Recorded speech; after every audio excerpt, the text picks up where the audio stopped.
അമ്മേ പരിശുദ്ധ അമ്മേ, അമ്മേ പരിശുദ്ധമേ, ദൈവമാതാവേ, കൃപാസനത്തിലൂടെ ഞങ്ങളുടെ ദേശത്തിനും അമ്മ മധ്യസ്ഥം തേടി തന്ന എല്ലാ അനുഗ്രഹങ്ങൾക്കും കൃപകൾക്കും ഞങ്ങളിപ്പോൾ ഹൃദയം നിറഞ്ഞ നന്ദി പറയുന്നു. അമ്മേ പരിശുദ്ധമേ, ദൈവമാതാവേ, 2004 ഡിസംബർ 7 ഉച്ചകഴിഞ്ഞ് 2:30 കൃപാസനത്തിൽ സംഭവിച്ച അമ്മയുടെ പ്രത്യക്ഷപ്പെടലിനെ കുറിച്ച് തിരുസഭയ്ക്ക് സമർപ്പിച്ചിരിക്കുന്ന പഠനരേഖകളുടെ സഭാത്മകമായ പഠനം ആരംഭിക്കുവാൻ ഞങ്ങൾ പ്രാർത്ഥിക്കുന്നു. അമ്മേ പരിശുദ്ധമേ, ഭൂസ്വർലോകങ്ങളുടെ രാജ്ഞിയായ അങ്ങേയ്ക്ക് ഭൗമസംരക്ഷണത്തിനായി പ്രപഞ്ചപ്രകൃതിയെ തന്നെ തിരുസഭ പ്രതിഷ്ഠിക്കുവാൻ ഈ പ്രത്യക്ഷീകരണം വഴി ഇടയാക്കണമേ. പരിശുദ്ധമേ, ജപമാല മാതാവേ, സകല കൃപാസനം പ്രാർത്ഥനയോടും ചേർത്ത് ഞങ്ങളിപ്പോൾ പ്രാർത്ഥിക്കുന്ന ഈ കുടുംബത്തിന്റെ പ്രത്യേക നിയോഗം പറ മക്കളെ.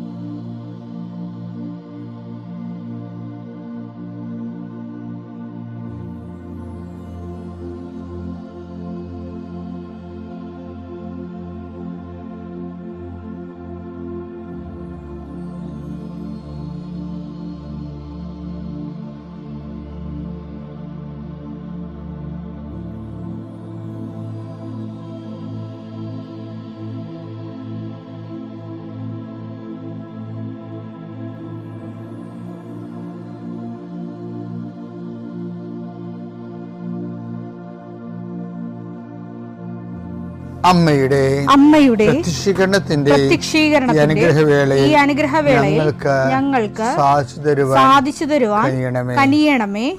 ആമേൻ. വിശ്വാസ പ്രമാണം. സർവശക്തനായ പിതാവും ആകാശത്തിന്റെയും ഭൂമിയുടെയും സൃഷ്ടാവുമായ ദൈവത്തിൽ ഞാൻ വിശ്വസിക്കുന്നു. അവിടുത്തെ ഏകപുത്രനും ഞങ്ങളുടെ കർത്താവുമായ ഈശോമിശിഹായിലും ഞാൻ വിശ്വസിക്കുന്നു.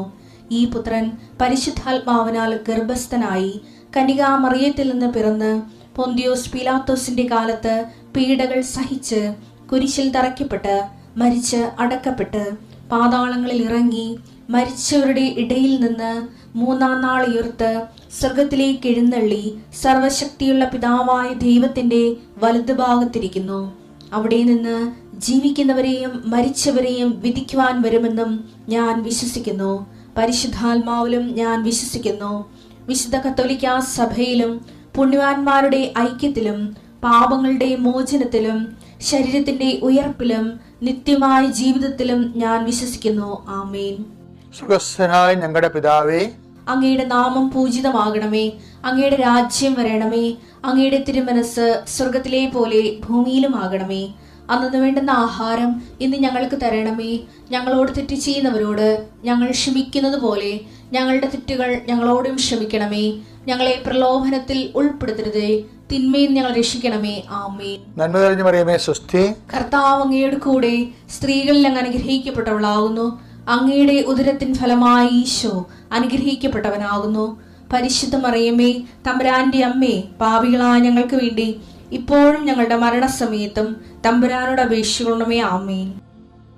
എന്റെ കർത്താവിന്റെ ഉന്നതമായ നാമത്തിൽ സഭയുടെ അധികാരത്തെ കുരിശിന്റെ അടയാളത്തിൽ ദൈവത്തിന്റെ ശക്തിയാൽ 39-40 വർഷം ഞാൻ അർപ്പിച്ച കൃപാനയുടെ യോഗ്യതയാൽ കൃപാസ്ഥാനത്താറെ ജീവനോടെ പ്രത്യക്ഷപ്പെട്ട പരിശുദ്ധ അമ്മയുടെ മാധ്യസ്ഥത്തിലെ ഞാൻ ഓരോ കുടുംബത്തെ ആശീർവദിച്ച് പ്രാർത്ഥിക്കുന്നു. കർത്താവേ, വലിയ യാത്ര പോകുന്നവരെ ആശീർവദിക്കുന്ന ഈശോയെ, അവർ കയറുന്ന വിമാനം, ഇപ്പം നടക്കുന്ന യുദ്ധങ്ങൾ എത്രയും വേഗം അവസാനിച്ച് ലോകം സമാധാനപൂർണ്ണമാക്കണം. കർത്താവ്, യുദ്ധം ചെയ്യുന്നവരറിയുന്നില്ല.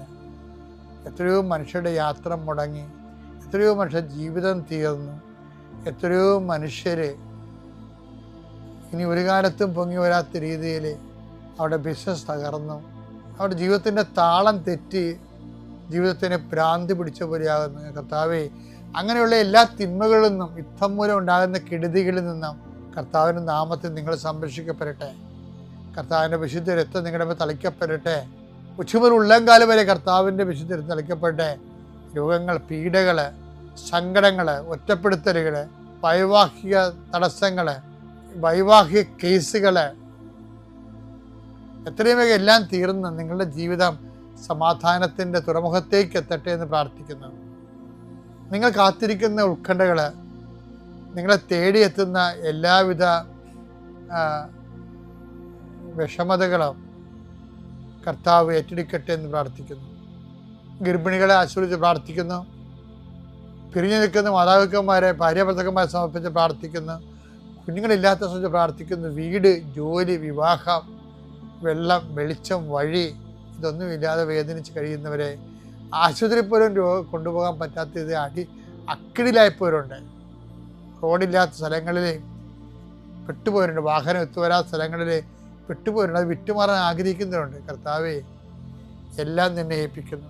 എന്തെല്ലാം മക്കൾ എന്തെല്ലാം തരത്തിൽ, ഏതെല്ലാം മക്കൾ എന്തെല്ലാം തരത്തിൽ എന്തെല്ലാം വിഷമങ്ങൾ അനുഭവിക്കുന്നു, അതെല്ലാം ഈ പ്രഭാതത്തിൽ യേശു ഏറ്റെടുക്കുകയും കർത്താവ് നിന്നെ അനുഗ്രഹിക്കുകയും നിൻ്റെ വഴികളിൽ കർത്താവ് നിന്നെ ആശ്വസിപ്പിക്കുകയും സൗഖ്യപ്പെടുത്തുകയും ചെയ്യട്ടെ.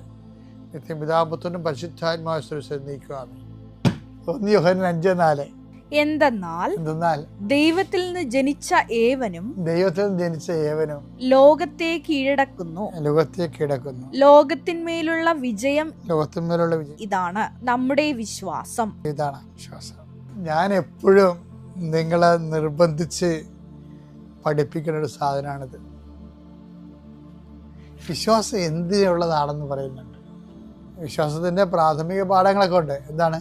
കാണപ്പെടാത്തതുണ്ടെന്നും പ്രത്യാശിക്കുന്ന ലഭിക്കുന്ന ഉറപ്പാണ് വിശ്വാസം എന്നൊക്കെ നമ്മൾ ഹെബ്രായർ 11:1 വായിക്കത്തില്ലേ?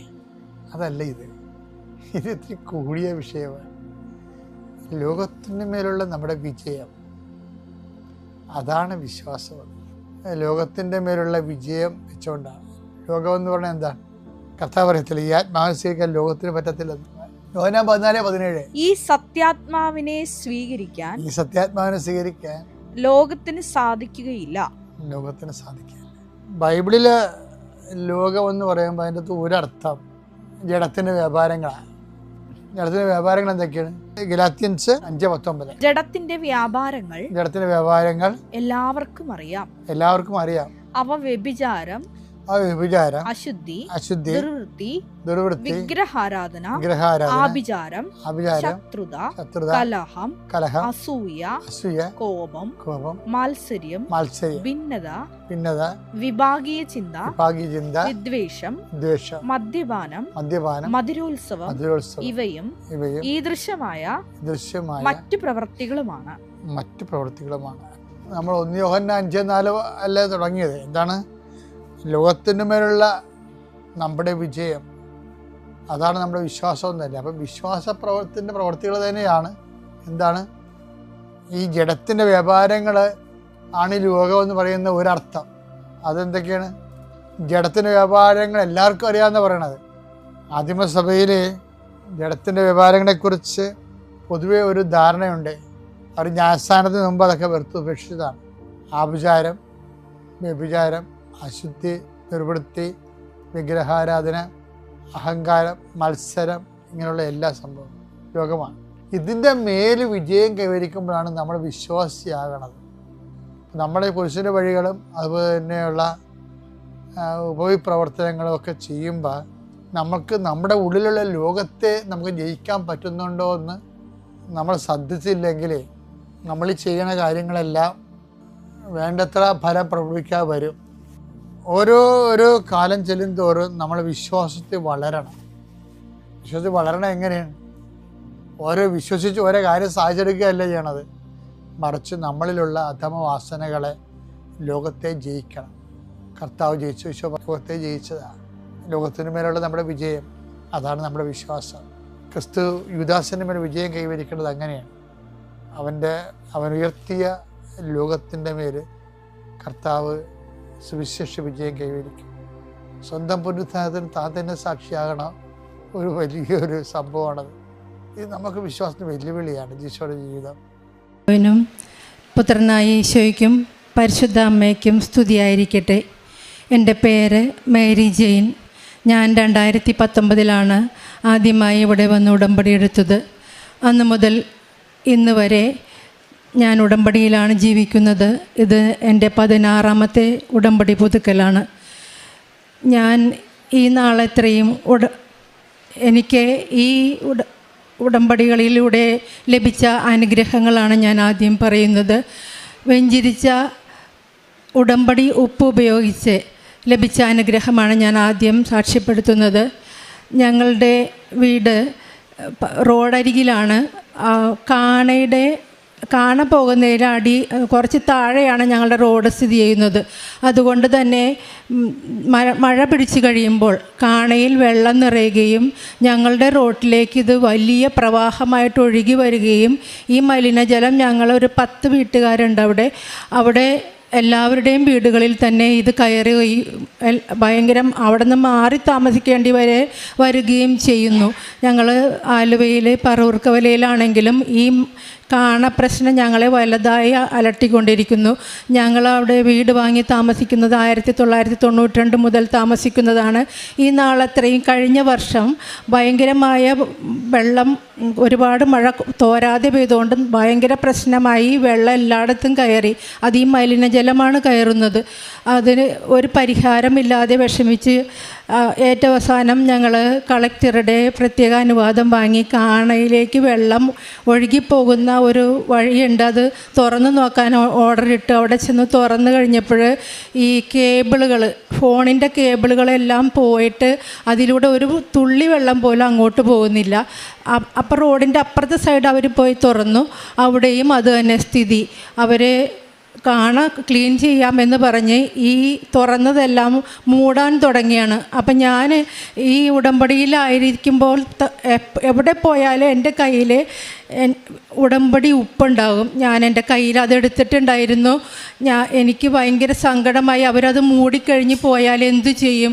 ഞാൻ ഉടനെ തന്നെ എൻ്റെ കയ്യിൽ നിന്ന് എൻ്റെ കൂടെ താമസിക്കുന്നവരൊക്കെ ഉണ്ട്, അവരുടെ മുന്നിൽ ഞാൻ ഈ ഉടമ്പടി ഉപ്പെടുത്തിട്ട് അതിലിട്ട് അമ്മയോട് പ്രാർത്ഥിച്ചു. അമ്മ ഇവരിത് അടക്കുകയാണ്, പക്ഷേ അമ്മ എന്തെങ്കിലും ഒരു വഴി തന്നിട്ട് ഈ മലിനജലം ഞങ്ങളുടെ വീടുകളിലേക്ക് ഇനി കയറാൻ പാടില്ലെന്ന് പ്രാർത്ഥിച്ചു. ഞാൻ അവിടെ നിന്ന് പോന്നു. പിറ്റേ ദിവസം ആണ് ഞങ്ങൾക്ക് ഒരു കാര്യം ശ്രദ്ധയിൽപ്പെടുന്നത്. കാണയിലൂടെയല്ല ഈ വെള്ളം റോട്ടിലേക്ക് ഇറങ്ങണത്, മെയിൻ റോട്ടിൽ നിന്ന് തന്നെ ഇങ്ങോട്ട് ഇറങ്ങുകയാണെന്നുള്ളത് അന്നേരമാണ് മനസ്സിലായത്. ഇത്ര നാൾ ഞങ്ങൾക്കത് മനസ്സിലായില്ലായിരുന്നു. അത് കണ്ടപ്പോൾ വേഗം അവിടെ അതിൻ്റെ ഫ്രണ്ടിൽ ഒരു ഹമ്പ് ഉണ്ടാക്കി. ഇപ്പോൾ മഴ പെയ്താൽ ഒരു തുള്ളി വെള്ളം ഞങ്ങളുടെ റോട്ടിലേക്ക് ഇറങ്ങില്ല. അതുപോലെ തന്നെ മുനിസിപ്പാലിറ്റി അത് വലിയ കാര്യമായിട്ട് എടുക്കുകയും ഞങ്ങളുടെ ആ വഴിയിൽ ഒരു 3 മഴക്കുഴികൾ ഉണ്ടാക്കി തന്ന് ആ പ്രശ്നം ഒരു വലിയ പരിഹാരം കിട്ടി. ഞങ്ങൾക്ക് അനുഗ്രഹമായി. എൻ്റെ കൂടെയുള്ളവർക്കും വിശ്വാസമായി. ഉടമ്പടി ഉപ്പ് നമ്മൾ വിശ്വാസ പ്രമാണം ചൊല്ലിയിടുമ്പോൾ അവിടെ അമ്മ തന്നെയാണ് സന്നിഹിതയാവുന്നത്. അച്ഛൻ പറഞ്ഞതുപോലെ, അച്ഛൻ ഉടമ്പടി ക്ലാസ്സിൽ ഇന്നത്തെ ക്ലാസ്സിൽ പറഞ്ഞ പോലെ ഇതെങ്ങനെ പരിഹരിക്കാമെന്നുള്ള ജ്ഞാനം അമ്മയ്ക്കാണുള്ളത്. അമ്മ അത് ചെയ്യും. അതുപോലെ തന്നെ വേറെ ഈ അടുത്ത് തന്നെ ഉണ്ടായത്, ഞങ്ങളുടെ കാറ് ലോണിലാണ് 2016 വാങ്ങിയത്. ലോൺ ക്ലോസ് ചെയ്യുമ്പോൾ നമ്മൾ നോ ഒബ്ജക്ഷൻ സർട്ടിഫിക്കറ്റ് വാങ്ങിക്കണം. ഹൈപ്പോത്തിക്കേഷൻ ക്യാൻസൽ ചെയ്യണമെങ്കിൽ അത് വേണം എന്നറിയാൻ പാടില്ലായിരുന്നു. ഞാനത് വാങ്ങിയില്ലായിരുന്നു. എൻ്റെ ഹസ്ബൻഡ് ഇവിടെ ഇല്ലായിരുന്നു, ജോലി ചെയ്തിരുന്നത് പുറത്തായിരുന്നത് കൊണ്ട് എനിക്കറിയില്ലായിരുന്നു. ഞാൻ വാങ്ങിയില്ല. ഇപ്പോഴത് ടെസ്റ്റിൻ്റെ സമയമായപ്പോഴാണ് ഇത് എടുക്കുന്നത്. അപ്പോൾ ഇത് വാങ്ങാൻ വേണ്ടി ബാങ്കിൽ ചെന്ന് കഴിഞ്ഞപ്പോൾ 10 വർഷമായി ആ ബാങ്ക് അവിടെ നിന്ന് മാറി. ആ മാനേജർ പറഞ്ഞു എനിക്കിത് തരാൻ പറ്റില്ല, ഇനി ഇതിൻ്റെ ഒരു സെക്ഷൻ ഉണ്ട്, ഇതിൻ്റെ ഹെഡ് ഓഫീസിലേക്ക് ഒരു ആപ്ലിക്കേഷൻ അയക്കാം, അവർ പറയണത് പോലെ ചെയ്യാൻ പറ്റുള്ളൂ എന്ന് പറഞ്ഞ്. അപ്പം ഇത് ഞാൻ പറഞ്ഞപ്പോൾ തന്നെ ആൾക്കാർ പറഞ്ഞു ഇത്രയും നാളായിട്ട് വാങ്ങിയില്ലേ എന്ന് പറഞ്ഞപ്പോൾ തന്നെ ഇതൊരു ഗൗരവ വിഷയമാണെന്ന് എനിക്ക് മനസ്സിലായി. ഞാൻ എൻ്റെ കയ്യിൽ എൻ്റെ ഉടമ്പടി ഉപ്പെടുത്തിട്ടുണ്ടായിരുന്നു. ഞാൻ പോണ വഴിയിൽ ആ സ്റ്റെയർ കേസിൻ്റെ സൈഡുകളിലൊക്കെ ഇട്ട് മാനേജറിൻ്റെ അടുത്ത് ചെന്നപ്പോൾ അയാൾ ഭയങ്കര സീരിയസ് ആയിട്ട് എന്നെ നോക്കണമില്ല, ഒന്നുമില്ല. കുറേ 1 മണിക്കൂർ ഞാൻ അവിടെ വെയിറ്റ് ചെയ്തു. അതിന് ശേഷം ഞാൻ ചെന്ന് കഴിഞ്ഞപ്പോൾ അയാൾ പറഞ്ഞു ഇത് എനിക്ക് പറ്റൂല എന്ന്. അപ്പോഴാണ് എന്നോട് പറയണത്. അങ്ങനെ ഞാൻ ഈ ഉടമ്പടി ഉപ്പ് അവിടെ വിശ്വാസ പ്രമാണം ചൊല്ലിയിട്ട് പ്രാർത്ഥിച്ചിട്ട് പോന്നു. 2 ദിവസം കഴിഞ്ഞ് ഞാൻ ആ മാനേജറെ വിളിച്ചു, സാറേ എൻ്റെ ആപ്ലിക്കേഷൻ അയച്ചോ എന്നറിയാൻ. അപ്പോൾ ആ സാർ എന്നോട് വളരെ സൗമ്യമായി പറയണം, ഞാൻ തന്നെ അത് എഴുതിത്തരാം, നിങ്ങൾ ആ ബാങ്കിൻ്റെ പാസ്ബുക്ക് ക്ലോസ് ചെയ്തതൊന്ന് കൊണ്ടുവന്നാൽ മതിയെന്ന്. അങ്ങനെ അന്ന് തന്നെ ആ സാർ അത് എനിക്ക് ഒപ്പിട്ട് തരികയും ആ പ്രശ്നം അവിടെ പരിഹരിക്കുകയും ചെയ്തു. അത് ഈ ഉടമ്പടി ഉപ്പ് ഞാൻ പറഞ്ഞില്ല, വിശ്വാസ പ്രമാണം ചൊല്ലി നമ്മൾ എവിടെ ഇട്ടാലും ഉടമ്പടിയിൽ ജീവിക്കുന്നവർക്ക് മാതാവ് നമ്മൾക്കതിന് അനുഭവം തരും. രണ്ടാമത്തെ തെളിവ് ആണത്. അതുപോലെ ഉടമ്പടി തൈലം എൻ്റെ ഈ വലത് പിരിയത്തിൻ്റെ മുകളിലൊരു വെളുത്ത പാട് 2 ചുറ്റിനും വരാൻ തുടങ്ങി. അപ്പം ഞാൻ സ്കിൻ ഡോക്ടറിൻ്റെ അടുത്ത് ചെന്നപ്പോൾ അയാൾ ഒരു ഓയിൽമെൻറ്റ് തന്നിട്ട് പറഞ്ഞു, ഇത് പാണ്ടല്ല, അങ്ങനെയാണ് പറഞ്ഞ അയാൾ. അങ്ങനെ പറഞ്ഞു. ഞാനതിവിടെ വീട്ടിൽ കൊണ്ടുവന്ന് ഈ ഓയിൽമെൻറ്റ് പുരട്ടി തുടങ്ങി. കുറേ ദിവസം കഴിഞ്ഞപ്പോൾ ഈ പാട് വളരെ വൈറ്റാകാൻ തുടങ്ങി. അപ്പോൾ നേരത്തെ ഉള്ളതിലും ആൾക്കാർക്ക് കാണുന്ന വിധമായി. അപ്പോൾ ഞാനത് അവിടെ സ്റ്റോപ്പ് ചെയ്ത്, എന്നിട്ട് ഞാൻ ഓർത്ത് എൻ്റെ കയ്യിൽ ഉടമ്പടി തൈലം അല്ലേ ഇരിക്കുന്നത്, ഞാൻ ഉടമ്പടി തൈലം എടുത്ത് വിശ്വാസ പ്രമാണം ചൊല്ലി എൻ്റെ പുരികത്ത് മുകളിൽ ചുറ്റും പുരട്ടാൻ തുടങ്ങി. 10 ദിവസം പുരട്ടിയപ്പോൾ തന്നെ അത് മങ്ങി തുടങ്ങി. ഇപ്പോൾ യാതൊരു കളർ വ്യത്യാസവുമില്ല. നിങ്ങൾക്ക് നോക്കിയാൽ കാണാവുന്നതാണ്. ഒരു കളർ വ്യത്യാസമില്ലാതെ എൻ്റെ ആ ഒരു പ്രശ്നം അമ്മ വഴി പരിഹരിക്കപ്പെട്ടു. അപ്പോൾ ഉടമ്പടി ജീവിക്കുന്നത് കൊണ്ട്, ഈ ഇത്രയും നാളത്തെ ജീവിതം കൊണ്ട് എനിക്ക് മനസ്സിലായത്, പുറപ്പാട് 17:1 അബ്രഹാത്തെ ദൈവം വിളിക്കുന്നുണ്ട്, എൻ്റെ മുൻപിലായിരിക്കുക, കുറ്റമറ്റവനായിരിക്കുക എന്ന്. ഞാനിപ്പോൾ ചിന്തിക്കുമ്പോൾ ഈ 2019 എനിക്കും അത് തന്നെയല്ലേ സംഭവിച്ചതെന്ന് ചിന്തിക്കാറുണ്ട്. 55 വയസ്സായപ്പോൾ എന്നെ ഒരു ചേച്ചി കൃപാസനം പത്രം വീട്ടിൽ കൊണ്ടുവന്ന് തന്ന് എന്നെ വിളിച്ചു. അത് വിളിച്ചത് ഇതിനാണ്, എൻ്റെ മുൻപിലായിരിക്കാനും കുറ്റമറ്റവനായിരിക്കാനുമാണ്. അതാണ് എനിക്കിപ്പോൾ ഫീൽ ചെയ്യുന്നത്. ഇടത്തോട്ടും വലത്തോട്ടും തിരിഞ്ഞ് വഴിതെറ്റി നടന്നിരുന്ന ഞാൻ ഇന്ന് ഈശോയുടെ മുൻപിൽ ജീവിക്കാൻ എനിക്ക് സാധിക്കുന്നു. ഞാൻ എൻ്റെ 2 ആഴ്ച കൂടുമ്പോൾ എൻ്റെ കുമ്പസാരം ഞാൻ എല്ലാം കൃത്യമായി നടത്തും. എല്ലാ ദിവസവും ഞാൻ കുർബാന അർപ്പിക്കും. കൂടെയല്ല ചെയ്യണം, അർപ്പിക്കുകയാണ്. ഇപ്പോൾ അനുഭവമാണ് എനിക്ക് പരിശുദ്ധ കുർബാന. അത് ഞാൻ എല്ലാ ദിവസവും ചെയ്യുന്നു. പിന്നെ എൻ്റെ സഹോദരങ്ങളെ, നിങ്ങൾ ഉടമ്പടിയിലായിരിക്കുന്നവർ കേൾക്കുന്നെങ്കിൽ നിങ്ങൾ എല്ലാ ദിവസവും അച്ഛൻ്റെ ഒപ്പം അനുഗ്രഹ പ്രാർത്ഥന കൂടണം. കാരണം അത് ഒരു വലിയ അനുഗ്രഹമാണ്. ഞാൻ പല പ്രതിസന്ധികളിലും ആയിരിക്കും ചില ദിവസം, അന്ന് അച്ഛൻ അതായിരിക്കും പ്രാർത്ഥിക്കുന്നത്. എൻ്റെ അനുഭവത്തിൽ ഞാൻ പല പ്രാവശ്യം അത് അനുഭവിച്ചു. മകൻ്റെ വർക്ക് പെർമിറ്റ് കൊടുത്തപ്പോൾ എന്നോട് പറഞ്ഞ, അമ്മ അതിൻ്റെ മെയിൽ ഇന്ന് 24 മണിക്കൂറിനുള്ളിൽ കിട്ടിയില്ലെങ്കിൽ എനിക്ക് ജോലി കയറാൻ പറ്റൂലെന്ന് പറഞ്ഞു. അപ്പം ഞാനത് തലേ ദിവസം അച്ഛൻ ഇവിടെ പ്രാർത്ഥിച്ചപ്പോൾ ഞാനത് പ്രാർത്ഥിച്ച് നിൽക്കുമ്പോൾ അച്ഛൻ പറയണ്, ഇട്ടന്ന് തന്നെ മുളയെടുക്കുമെന്ന് വചനം. അപ്പം എനിക്ക് മനസ്സിലായി അവൻ ഇന്ന് തന്നെ അത് കിട്ടും. അതുപോലെ തന്നെ അന്ന് വൈകുന്നേരം അവന് മെയിൽ ലഭിച്ചു. അങ്ങനെ അനുദിന അനുഗ്രഹ പ്രാർത്ഥന 5:30 മണിക്ക് എഴുന്നേറ്റ് കൂടിയാൽ നിങ്ങൾക്കും നിങ്ങളുടെ പ്രശ്നങ്ങൾക്ക് ഉത്തരം ലഭിക്കും. ഒത്തിരി പ്രശ്നങ്ങളുള്ളവരാണ് നമ്മൾ, പക്ഷേ നമ്മൾക്ക് ധൈര്യവും സഹായവും നൽകുന്ന ഒരു ശുശ്രൂഷയാണത്. ഒരു പുറപ്പാട് അനുഭവമല്ലേ സഹോദരങ്ങളെ ഇത്? നമ്മൾ പഴയ നിയമത്തിൽ നോക്കുമ്പോൾ മോശയുടെ നേതൃത്വത്തിൽ കാനാൻ ദേശത്തിലേക്ക് പോയിരുന്ന ദൈവജനം, അതുപോലെ തന്നെയല്ലേ ഈ ഉടമ്പടി അമ്മ ബഹുമാനപ്പെട്ട ജോസഫച്ചന് കൊടുത്തത്. ഈ ഉടമ്പടിയിലൂടെ സഞ്ചരിക്കുന്നത്, അച്ഛൻ്റെ നേതൃത്വത്തിൽ നമ്മൾ സഞ്ചരിക്കുന്ന കാനാൻ ദേശം സ്വർഗമാണ്. സ്വർഗത്തിൽ പോകാൻ പറ്റും, സ്വർഗത്തിൽ പോകണം എന്ന് എനിക്കിപ്പോൾ ചിന്തിക്കാൻ പറ്റുന്നത് ഞാൻ ഈ ഉടമ്പടിയിലായിരിക്കുന്നത് കൊണ്ടാണ്. സ്വർഗം എന്തോ അപ്രാപ്യമായൊരു വസ്തുവായിരുന്നു അതിനു മുൻപ്. പക്ഷേ ഇപ്പം എനിക്ക് മനസ്സിലായി ഈ സ്വർഗത്തിൽ പോകാൻ എനിക്കും പറ്റും. ആ ഒരു രീതിയിലേക്ക് എൻ്റെ ജീവിതം മാറ്റാൻ ഈ ഉടമ്പടിക്ക് സാധിച്ചു. ഞാൻ പണ്ട് ഭയങ്കര ഭയവും നിരാശയും ഒക്കെ ഉള്ള ആളായിരുന്നു. ഇപ്പം എനിക്ക് ഭയമേ ഇല്ല എന്ന് വിചാരിച്ച് പ്രശ്നങ്ങളില്ലല്ലോ. 100 പ്രശ്നങ്ങളുണ്ടെങ്കിലും എനിക്ക് ഭയമില്ല, പ്രത്യാശയുണ്ട്. ആരും എൻ്റെ കൂടെ നടന്ന് എന്നെ സഹായിക്കുന്നു, പിടിച്ചു നടത്തുന്ന അനുഭവമാണ് ഉടമ്പടിയിൽ എനിക്ക് ഈ നാളത്രയും അനുഭവിക്കാൻ കഴിഞ്ഞത്. അതുപോലെ ഉടമ്പടിയിൽ ആയിരിക്കുമ്പോൾ ഞാൻ ഇത്രയും നാൾ ഉടമ്പടിയിൽ ജീവിച്ചു. ഇനിയും എനിക്ക് എൻ്റെ ജീവിതകാലം മുഴുവൻ ഇതിൽ ജീവിക്കണമെന്നാണ് ആഗ്രഹം. എൻ്റെ പ്രേക്ഷിത പ്രവർത്തനം എന്ന് പറയുന്നത് ഇവിടെ നിന്ന് കിട്ടുന്ന കൃപാസനം പത്രം ഞാൻ എല്ലാ വഴികളിലും ഒരു റോഡുകളിലൂടെ പല ദിക്കുകളിലേക്കും പോയി. ഓരോ പ്രാവശ്യം പോയ ദിക്കിൽ പിന്നെ പോകില്ല, പോയി ഓരോരുത്തരോടും പറഞ്ഞു കൊടുക്കും. ചിലർ വളരെ നല്ല അനുഭവത്തോടെ അത് വാങ്ങിക്കും, ചിലർ നമ്മളെ കളിയാക്കും. ഒരു മകൻ ഒരു പ്രാവശ്യം പറയും, ഒരു വീട്ടിൽ കയറി ചെന്നപ്പോൾ ആ മകൻ പറഞ്ഞ്, കൃപാസനം എനിക്കറിയാം, കൃപാസനത്തിൽ മാതാവ് ഉണ്ടായിരുന്നില്ലെന്ന്.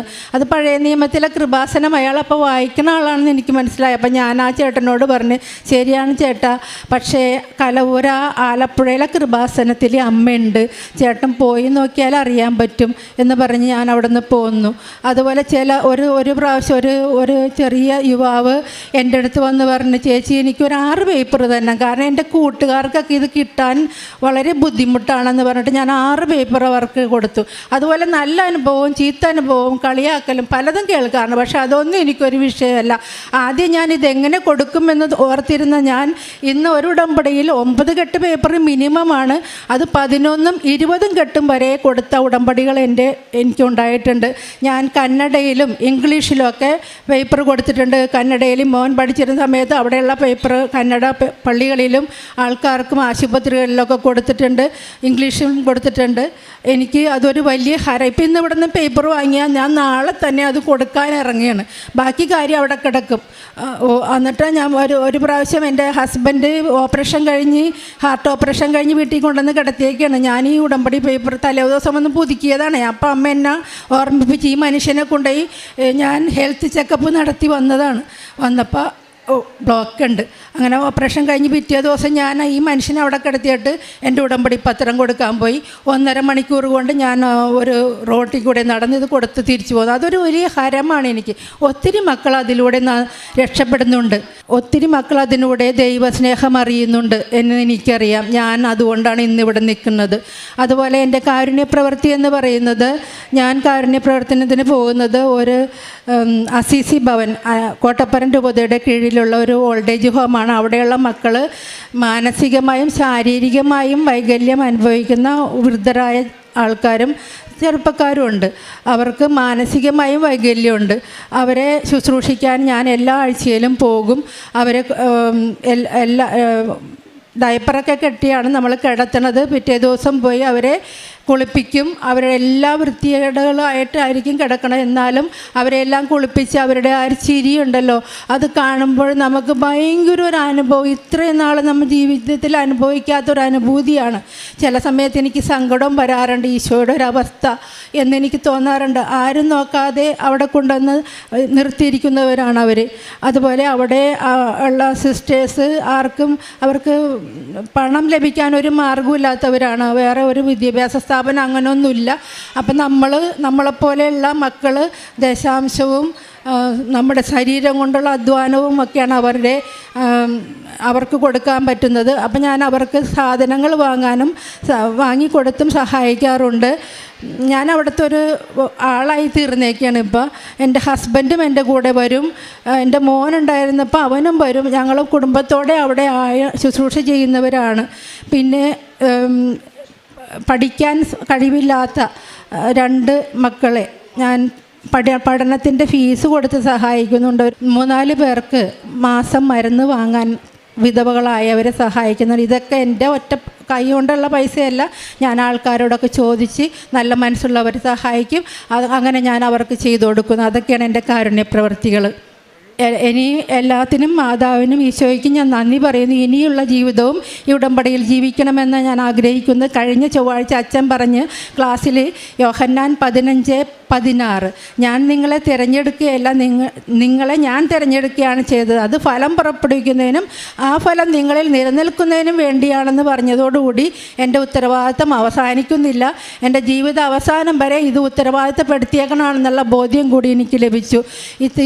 ഈ ആൾത്താരയിൽ കയറി നിന്ന് എനിക്ക് ഈശോയെ സാക്ഷ്യപ്പെടുത്താൻ സഹായിച്ച പരിശുദ്ധ അമ്മയ്ക്കും ഈശോയ്ക്കും പിതാവിനും ഒത്തിരി നന്ദി പറഞ്ഞുകൊണ്ട് ഞാൻ എൻ്റെ സാക്ഷ്യം നിർത്തുന്നു. സങ്കീർത്തനങ്ങൾ 138:7 കഷ്ടതകളിലൂടെ കടന്നു പോകുന്നെങ്കിലും എൻ്റെ ജീവനെ അവിടുന്ന് പരിപാലിക്കുന്നു. അവിടുത്തെ വലതുകരം എന്നെ രക്ഷിക്കും. എന്നെക്കുറിച്ചുള്ള തൻ്റെ നിശ്ചയം കർത്താവ് നിറവേറ്റും.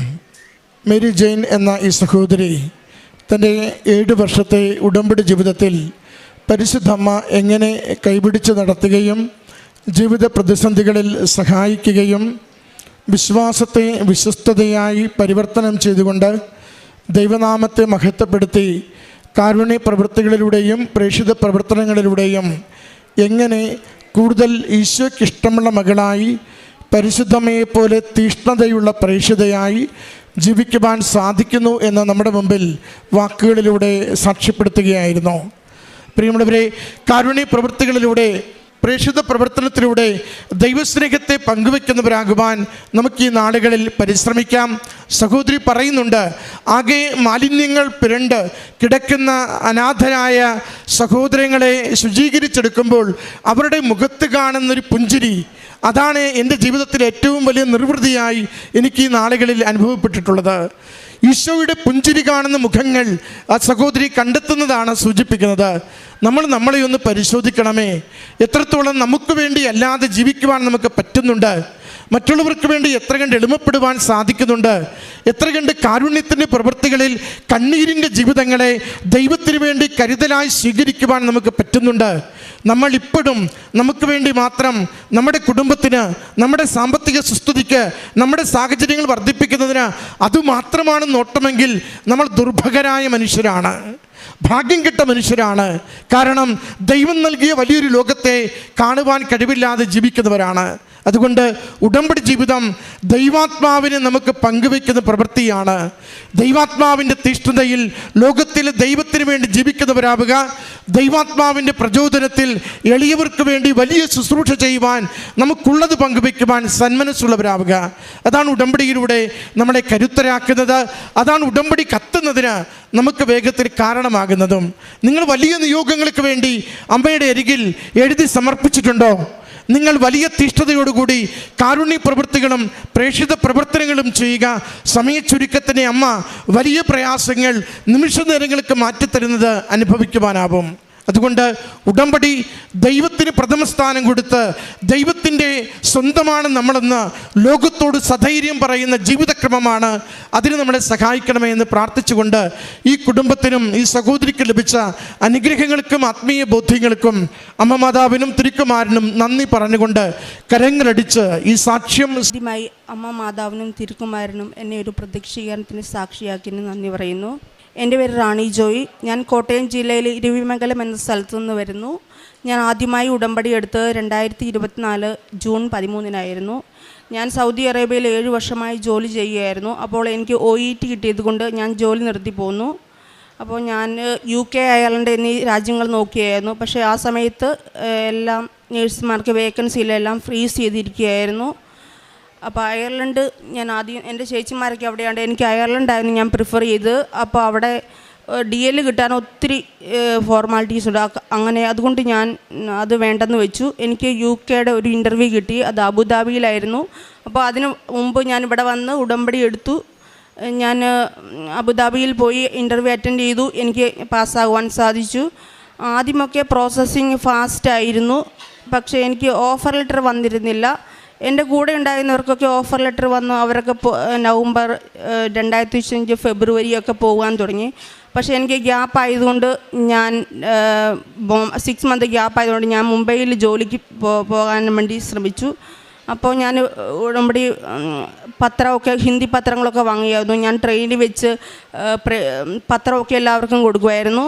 അപ്പോൾ പെട്ടെന്ന് എൻ്റെ മനസ്സിലേക്ക് വന്നു, ഞാൻ പണ്ട് വർക്ക് ചെയ്ത മുംബൈയിലെ ഹോസ്പിറ്റലുകളിൽ പോയി ഒന്ന് ചോദിക്കാം എനിക്ക് DLന് ഡോക്യുമെൻറ്റ്സ് കിട്ടുമെന്ന്. അപ്പോൾ ഞാൻ അങ്ങനെ പെട്ടെന്ന് ഞാൻ യാതൊരു മുൻവിധികളുമില്ലാതെ ഞാൻ അവിടെ പ്രതീക്ഷിക്കാതെ ഞാൻ പോയി. 2 ഹോസ്പിറ്റലുണ്ട്, പൂനെയിലും മുംബൈയിലും പോയി. അവിടെയൊക്കെ സംസാരിച്ചു. എങ്കിലും ആദ്യമൊക്കെ കുറച്ച് ഡിലേ ആയിരുന്നു. എങ്കിലും എനിക്ക് എല്ലാ ഡോക്യുമെൻറ്റ്സും കിട്ടി. എനിക്ക് DL 2025 ഫെബ്രുവരി 12 കിട്ടി. പക്ഷേ ഞാൻ കുറച്ച് ഫാമിലിയിൽ പ്രോബ്ലംസൊക്കെ ആയതുകൊണ്ട് ഞാൻ മാർച്ച് 20 ഞാൻ തിരികെ പോന്നു. എനിക്ക് 3 മാസമേ ജോലി ചെയ്യാൻ സാധിച്ചുള്ളൂ. പിന്നീട് അതിനു മുമ്പ് ഞാൻ ഉടമ്പടി ഒരു പ്രാവശ്യം പുതുക്കിയിട്ടാണ് ഞാൻ മുംബൈക്ക് പോയത്. പിന്നീട് ഞാൻ മെയ് മാസത്തിൽ വന്ന് ഉടമ്പടി പുതുക്കി. ഞാൻ ഉടമ്പടി പുതുക്കി. അപ്പോൾ എനിക്ക് ഞാൻ ഒരു ഉടമ്പടി മെയ് 6 ഞാൻ ഇങ്ങനെ പ്രാർത്ഥിച്ചു, ദൈവമേ എൻ്റെ OET ഡിസംബർ 16 എക്സ്പയർ ആകും, എനിക്ക് UK പോകാൻ സാധിക്കത്തില്ല, അയർലൻഡിലും പോകാൻ സാധിക്കത്തില്ല എന്ന് പറഞ്ഞു. അപ്പോൾ അച്ഛൻ ഇങ്ങനെ പറഞ്ഞു, നിങ്ങൾ എന്തുവാണ് പ്രാർത്ഥിക്കുന്നത്, ഡിസംബർ കഴിഞ്ഞ് പോകത്തില്ല എന്ന് പറഞ്ഞു. ഞാനത് എനിക്ക് വേണ്ടിയാണെന്ന് ഉറച്ച് വിശ്വസിച്ച് പ്രാർത്ഥിച്ചു. അത് കഴിഞ്ഞ് അങ്ങനെ മെയ് ലാസ്റ്റായപ്പോൾ എൻ്റെ സിസ്റ്ററിനോ എന്നോട് പറഞ്ഞു, നമുക്ക് OSCE UK വന്ന് എഴുതാം, അപ്പോൾ OET തീർന്നു പോയാലും കുഴപ്പമില്ല. അങ്ങനെ ഞാൻ OSCEക്ക് വേണ്ടിയുള്ള പ്രോസസ്സിങ് വിസയൊക്കെ എടുത്തു. അങ്ങനെ ഞാൻ ജൂലൈ ലാസ്റ്റ് എനിക്ക് വിസ റെഡിയായി ഞാൻ UK പോയി. അങ്ങനെ ഞാൻ അതിനു മുമ്പ് ഞാനിവിടെ അച്ഛനെ വന്ന് കണ്ടിട്ട് പ്രാർത്ഥിച്ചിരുന്നു, കയ്യൊപ്പ് ശുശ്രൂഷയ്ക്ക് പ്രാർത്ഥിച്ചിരുന്നു. പിന്നീട് ഞാൻ OSCE എഴുതി പാസ്സായി. അപ്പോൾ പറഞ്ഞു എനിക്ക് BIVS വിസയായിരുന്നു. അപ്പോൾ പറഞ്ഞു UK-യിലുള്ളവർക്ക് അയർലൻഡിൽ പോകാം, പക്ഷേ എക്സാം എഴുതാൻ പറ്റുമോ എന്ന് ആർക്കും അറിയത്തില്ല. പലരോടും അന്വേഷിച്ചു, കൺഫേം ആയില്ല. പക്ഷേ എൻ്റെ ചേച്ചി അയർലൻഡിലുണ്ടായിരുന്നു. അവൾ എന്തും വരട്ടെ എന്ന് പറഞ്ഞ് ദൈവത്തോട് പ്രാർത്ഥിച്ച് മാതാവിനോട് പ്രാർത്ഥിച്ച് എനിക്ക് ഡേറ്റ് എടുത്തു. പക്ഷേ പോയെങ്കിലും അവിടെ എക്സാം എഴുതാനൊന്നും പറഞ്ഞില്ല. എങ്കിലും പാടായിരുന്നു എക്സാം എഴുതാൻ. അങ്ങനെ ഞാൻ നവംബർ 22, 23 എനിക്ക് ഡേറ്റ് കിട്ടി. ഞാൻ 2 ആഴ്ചത്തെ പഠിച്ചുള്ളൂ. അങ്ങനെ ഞാൻ ഡിസംബർ 22 തിയറി എക്സാമിന് പോയപ്പോൾ അവർ വിസ ചെക്ക് ചെയ്തപ്പോൾ അവർ പറഞ്ഞു, ഇത് ഫസ്റ്റ് ടൈമാണല്ലോ ഇങ്ങനത്തെ വിസ വരുന്നത് എന്ന് പറഞ്ഞ് എൻ്റെ ഫയലിൽ ക്രോസ് ചെയ്തു. പക്ഷേ ഞാൻ വിചാരിച്ചു ദൈവമേ എനിക്ക് പറ്റത്തില്ല. അപ്പോൾ ഞാൻ ഉടുമ്പടി ഉപ്പ് വിതറി പ്രാർത്ഥിച്ചിരുന്നു.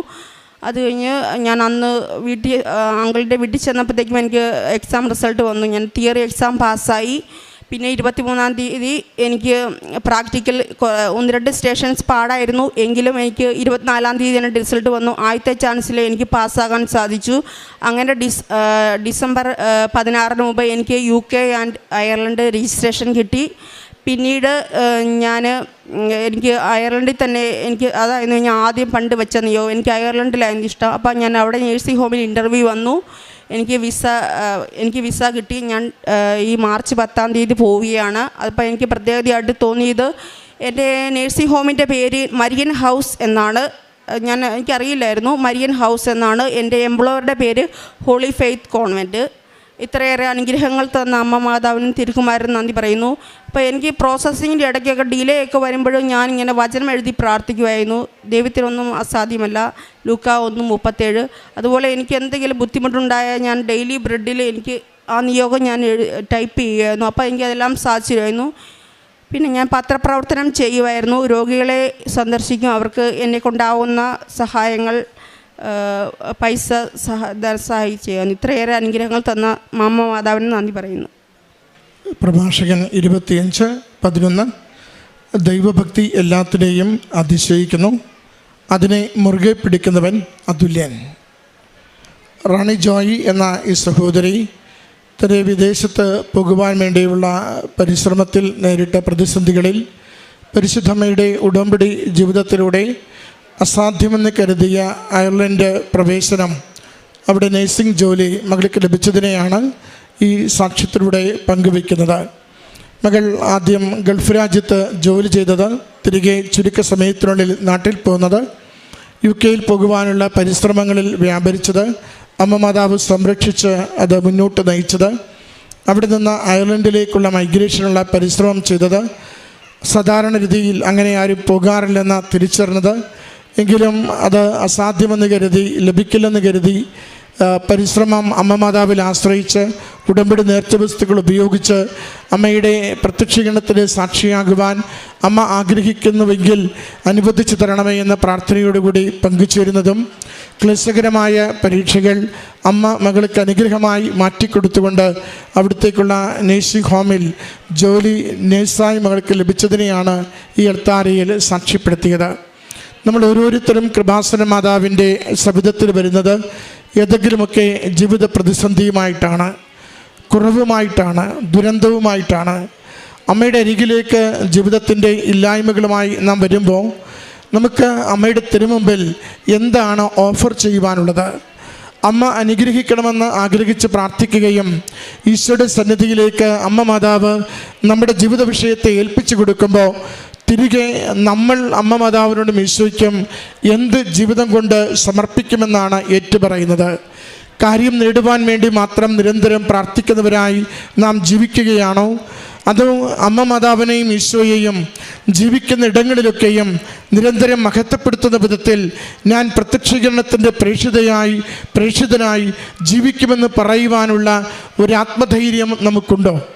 ഈ നാളുകളിൽ നമുക്ക് ദൈവത്തോട് പ്രാർത്ഥിക്കുവാനും വാഗ്ദാനം ചെയ്യുവാനുമുള്ളത്, ഞാൻ എവിടെയായിരുന്നാലും ഏത് സാഹചര്യത്തിലായിരുന്നാലും എത്ര കണ്ട് മറ്റുള്ളവർ നിന്നെ നിന്ദിക്കുന്ന ഇടങ്ങളിലായിരുന്നാലും പ്രത്യക്ഷീകരണത്തിൻ്റെ പ്രേക്ഷിതയായി ദൈവനാമത്തെ മഹത്വപ്പെടുത്തിക്കൊണ്ട് ദൈവശക്തിക്ക് മേൽ മറ്റൊന്നുമില്ല.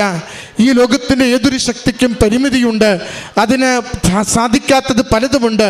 അതുകൊണ്ട് ദൈവശക്തിയിൽ ദൈവകൃപയിൽ ഞാൻ ആശ്രയിക്കുന്നുവെന്ന് ഉച്ചസ്ഥരം പറയുവാനുള്ള ഒരു പക്വത, ഒരു വിശ്വാസ വളർച്ച, ഒരു വിശ്വസ്തതയുള്ള ആത്മീയ ജീവിതം, അതാണ് നമുക്ക് ദൈവസന്നിധിയിൽ കൊടുക്കുവാനുള്ളത്. അതുകൊണ്ട് ഉടമ്പടിയിലേക്ക് ആദ്യമായി അല്ലെങ്കിൽ ആദ്യകാലങ്ങളിൽ ചുവട് വയ്ക്കുമ്പോൾ നാം നിരന്തരം ശ്രദ്ധിക്കേണ്ടത്, നാം ഉടമ്പടി നിയോഗം സാധിക്കുവാൻ വേണ്ടി ഇങ്ങനെ തീഷ്ണമായി പ്രാർത്ഥിക്കുന്നതിനൊപ്പം നമ്മുടെ ജീവിതത്തെ ദൈവഹിതപ്രകാരം നയിക്കുന്നതിന് നമ്മുടെ ജീവിതം ശുദ്ധീകരിക്കുന്നുണ്ടോ, നമ്മുടെ ജീവിതത്തെ എളിമപ്പെടുത്തുന്നുണ്ടോ, നമ്മുടെ ജീവിതത്തെ ദൈവനാമത്തെ മഹത്വപ്പെടുത്തുന്ന വിധത്തിൽ മറ്റുള്ളവരുടെ ഇടയിൽ സാക്ഷ്യമായി കൊടുക്കുവാൻ നമുക്ക് സാധിക്കുന്നുണ്ടോ? ആ ഒരു ബോധപൂർവകമായ പരിശ്രമം നമ്മുടെ ജീവിതത്തിന് ഇന്ന് ആവശ്യമാണ്. ഓർക്കണം, ദുരന്തങ്ങൾ തീരുകയല്ല, ദുരന്തങ്ങൾ പെരുകി വരുന്നതാണ് നമ്മുടെ ചുറ്റും നമ്മൾ കണ്ടുകൊണ്ടിരിക്കുന്നത്. വ്യക്തിജീവിതത്തിൻ്റെയും കുടുംബജീവിതത്തിൻ്റെയും സമൂഹ ജീവിതത്തിൻ്റെയും ദുരന്തങ്ങൾക്ക് തീവ്രത കൂടുന്നു, എണ്ണം കൂടുന്നു. നാം ഇപ്പോൾ ഒരു യുദ്ധകാലത്ത്, ദുരന്തകാലത്ത് ജീവിക്കുന്നവർ കൂടിയാണ്. അതുകൊണ്ട് അമ്മ മാതാവിൻ്റെ ഉടമ്പടിയെടുത്ത് ഓരോരുത്തർക്കും ഓരോ നിമിഷവും എവിടെയൊക്കെ, അത് വ്യക്തികളിലാവട്ടെ, കുടുംബങ്ങളിലാവട്ടെ, രാജ്യങ്ങളിലാവട്ടെ, എവിടെയൊക്കെ ദുരന്തങ്ങളുണ്ടോ ആ ദുരന്തങ്ങൾ അവസാനിക്കുവാൻ വേണ്ടി, സമാധാനം സ്ഥാപിക്കുവാൻ വേണ്ടി, ശ്രേയസ് ലഭിക്കുവാൻ വേണ്ടി, ദൈവത്തിൻ്റെ ശക്തി ലോകത്തിനൊന്നും പ്രകടമാകുവാൻ വേണ്ടി പ്രാർത്ഥിക്കുവാൻ ഉത്തരവാദിത്തമുള്ളവരാണ് പ്രിയമുള്ളവരെ. അതുകൊണ്ട് നമുക്ക് പ്രാർത്ഥിക്കുവാൻ വിഷയമില്ലാത്തവരല്ല. നമുക്ക് ചുറ്റും ആരൊക്കെ എവിടെയൊക്കെ കണ്ണീര് കൊണ്ട് ജീവിക്കുന്നുവോ, ആരൊക്കെ എവിടെയൊക്കെ ദുരന്തങ്ങളിൽ അകപ്പെട്ടു പോകുന്നുവോ, ആരൊക്കെ എവിടെയൊക്കെ ഇല്ലായ്മകളിൽ കിടന്ന് വല്ലാതെ വേദനിക്കുന്നുവോ, ആ വ്യക്തികളെയും സാഹചര്യങ്ങളെയും അമ്മയുടെ കരങ്ങളിലേക്ക് ഏൽപ്പിച്ചു കൊടുത്ത്, ദുരന്തങ്ങൾ വരുന്നു പ്രാർത്ഥിക്കണമെന്ന് പറഞ്ഞ അമ്മയോട് എൻ്റെ മധ്യസ്ഥ പ്രാർത്ഥന വഴി, എൻ്റെ ഉപവാസം വഴി, എൻ്റെ വിശുദ്ധ ജീവിതം വഴി, എൻ്റെ മറ്റുള്ളവർക്ക് ചെയ്യുന്ന കാരുണ്യ പ്രവൃത്തി വഴി ദുരന്തങ്ങൾ മാറ്റുവാൻ അമ്മ ഈശോയോട് പറഞ്ഞ് ഇടപെടണമേ എന്ന് നമുക്ക് നിരന്തരം പറയുവാനാവണം. അതിനുവേണ്ടി ജീവിതത്തിൻ്റെ നിലപാടുകൾ എടുക്കുവാനാവണം. നമുക്ക് ഈ നോമ്പുകാലം കൂടുതൽ ദൈവാനുഗ്രഹത്തിൻ്റെ കാലമാവട്ടെ. അനുതാപത്തോടുകൂടി, ദൈവസ്നേഹത്തോടുകൂടി ദൈവഹിതം നിറവേറ്റുവാൻ നമ്മളെ ഈശോയും അമ്മ മാതാവും നിരന്തരം നയിക്കട്ടെ. അത് അസാധ്യമെന്ന് കരുതുന്ന നിയോഗങ്ങൾ പോലും സമയ ചുരുക്കത്തിൽ സന്തോഷത്തിന് അമ്മ നമ്മുടെ കരങ്ങളിൽ നൽകുന്നത് അനുഭവിക്കുവാൻ നമ്മളെ സഹായിക്കുകയും ചെയ്യും. ഈ മകൾക്ക് ലഭിച്ച ആത്മീയ ബോധ്യങ്ങൾക്കും ജീവിത അനുഗ്രഹങ്ങൾക്കും ഈശോയ്ക്കും പരിശുദ്ധ അമ്മയ്ക്കും 1000 നന്ദി. എൻ്റെ പേര് ഫ്രിൻഡോ ജെയിംസ്. ചാലക്കുടിക്കടുത്ത് കാതിക്കുളം എന്ന ഒരു കൊച്ചു ഗ്രാമത്തിൽ നിന്നാണ് എൻ്റെ അപ്പനും വരുന്നത്. എറണാകുളം അങ്കമാലിയുടെ അതിരൂപതയുടെ കാതിക്കുളം സെൻറ്റ് മേരീസ് ഫൊറോന പള്ളിയുടെ കീഴിലുള്ള കാതിക്കുളം ഇടവകയിൽ നിന്ന് വരുന്നു. എനിക്ക് പറയാനുള്ളത്, ഞങ്ങളൊരു മരിയൻ കുടുംബം ഭക്തരാണ്. 20 വർഷങ്ങളായി എനിക്ക് വേണ്ടി, ജോലിക്ക് വേണ്ടി ശ്രമിക്കുന്നു. 2004 തൊട്ട് 2024 വരെ ജോലിക്ക് വേണ്ടി ശ്രമിക്കുന്നു. ഞാൻ ഒരു ഡിസേബിൾഡായ ഒരാളായിരുന്നു. കാലുകളൊക്കെ എൻ്റെ നടക്കാൻ പറ്റാതെ ഉള്ളൊരവസ്ഥയായിരുന്നു. അന്ന് അമ്മയ്ക്ക് പരിചയമുള്ള കുറേ സിസ്റ്റർമാരൊക്കെ പ്രാർത്ഥിച്ചതിൻ്റെ ഫലമായിട്ട് മാതാവിൻ്റെ അനുഗ്രഹം കൊണ്ടാണ് എൻ്റെ 2 കാലുകളും നിവർത്താനും ചികിത്സയും ഒക്കെ കിട്ടി നടക്കാൻ കഴിഞ്ഞത്. പിന്നീട് 2004 തൊട്ട് ഞാൻ പഠിച്ച് ഓരോ കോഴ്സുകളൊക്കെ പാസ്സായി തൊഴിൽ തേടി സിവിൽ പഠിച്ചു, ഡ്രാഫ്റ്റ്സ്മാൻ സിവിൽ പഠിച്ചു, മാള IT-യിലൊക്കെ അന്ന് ജോലിക്ക് വേണ്ടി ശ്രമിക്കുകയാണ്. ഇന്നോളം കിട്ടിയില്ല. അപ്പോൾ 2019 എൻ്റെ അപ്പൻ ഉടമ്പടി എടുത്തു. എന്നിട്ടും എനിക്ക് ജോലിയൊന്നും കിട്ടിയില്ല.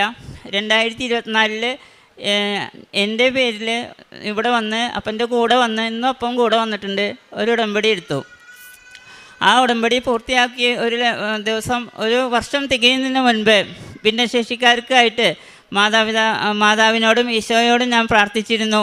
ഭിന്നശേഷിക്കാരായ കുട്ടികളും മാതാപിതാക്കളും ധാരാളം വേദനിക്കുന്നുണ്ട്. അവരുടെ വേദനകളും അസ്വസ്ഥതകളും മാതാവ് ഏറ്റെടുക്കണേ, യേശുവെ ഏറ്റെടുക്കണേ എന്ന് ലൈറ്റിൽ ക്യാൻഡിൽ പ്രെയർ റിക്വസ്റ്റ് വഴി അപേക്ഷ നടത്തി.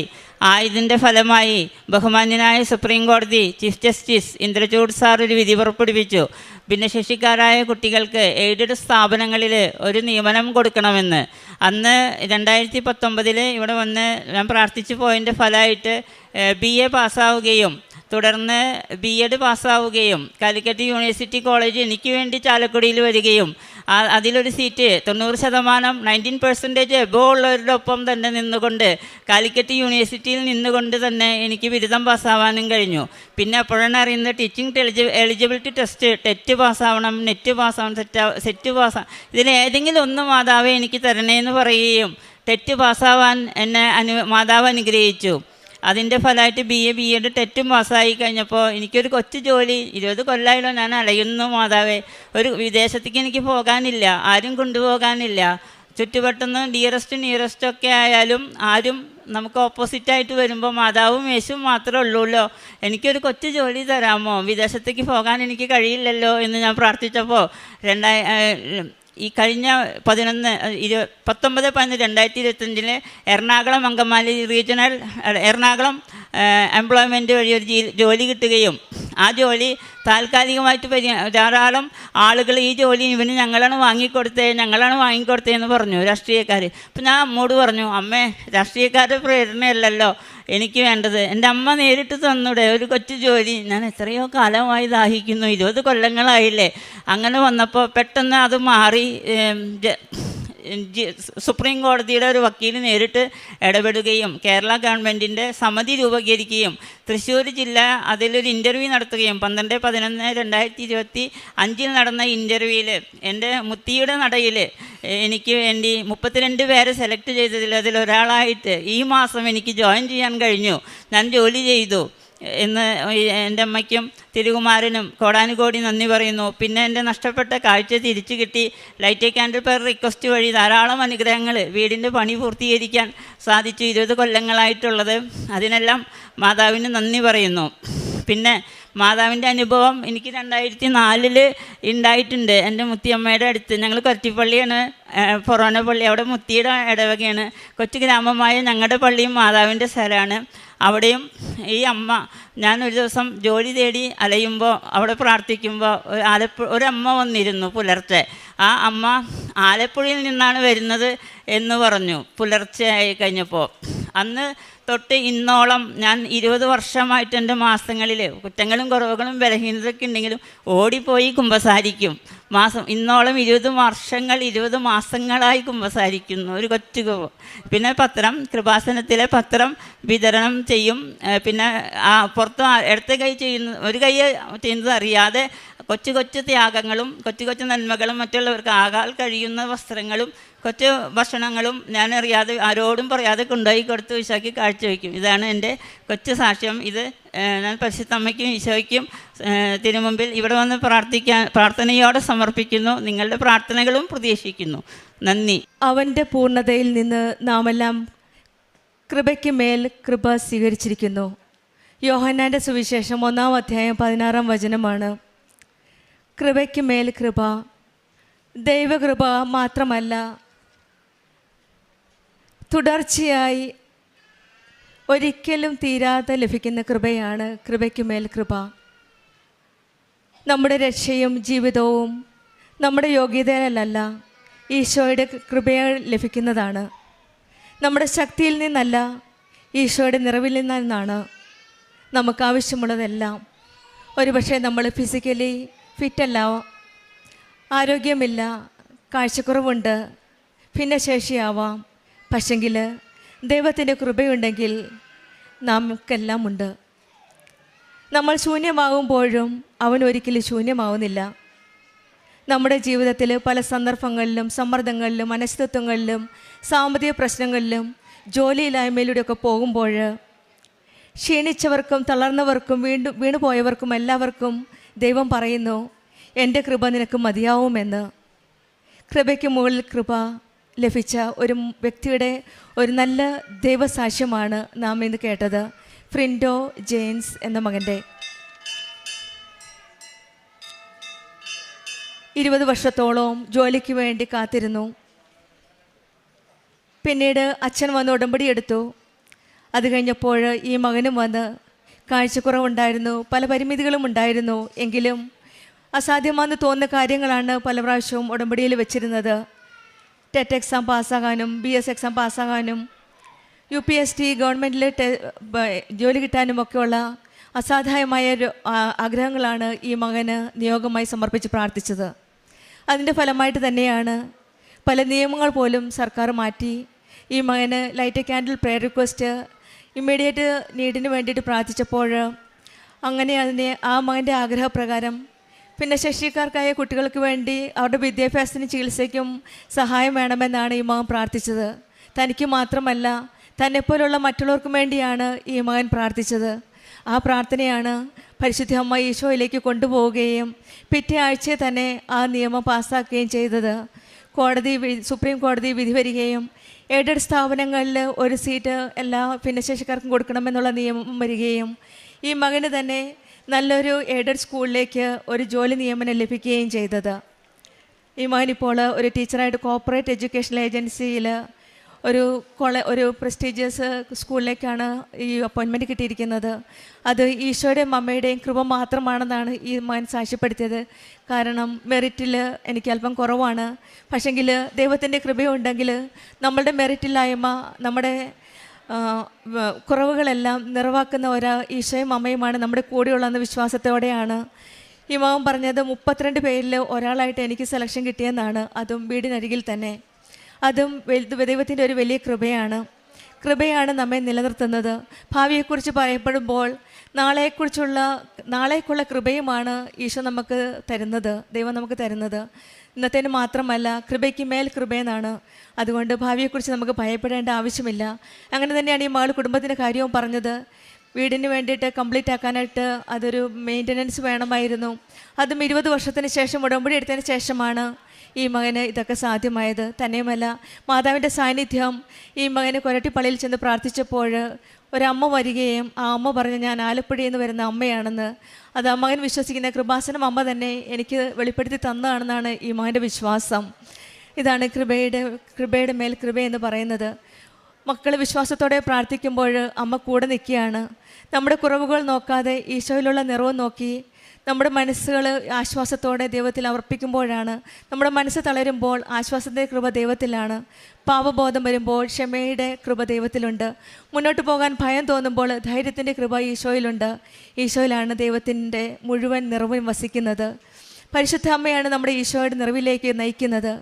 നമ്മൾ ഓരോരുത്തരും ഈശോയിലേക്ക് ഏൽപ്പിച്ചു കൊടുക്കാം. നമ്മുടെ ഓരോ കുറവുകളും ഏൽപ്പിച്ചു കൊടുക്കാം.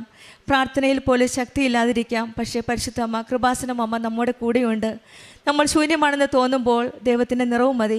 പരിശുദ്ധ അമ്മ, കൃപാസനം അമ്മയിലേക്ക് നമ്മുടെ വിശ്വാസത്തോടെ കൃപാസനം അമ്മ ഈശോയിലേക്ക് നമ്മളെ കൈപിടിച്ച് നയിക്കട്ടെ എന്ന് പ്രാർത്ഥിച്ചുകൊണ്ടും ഫ്രിൻഡോ ജെയിൻസിന് കുടുംബത്തിന് ലഭിച്ച എല്ലാ അനുഗ്രഹങ്ങൾക്കും കൃപാസനം അമ്മയ്ക്കും എൻ്റെ തിരുക്കുമാരനും നന്ദി പറയാനാണ്, എനിക്ക് തന്ന അനുഗ്രഹങ്ങൾക്ക് നന്ദി പറയാനാണ് വന്നത്.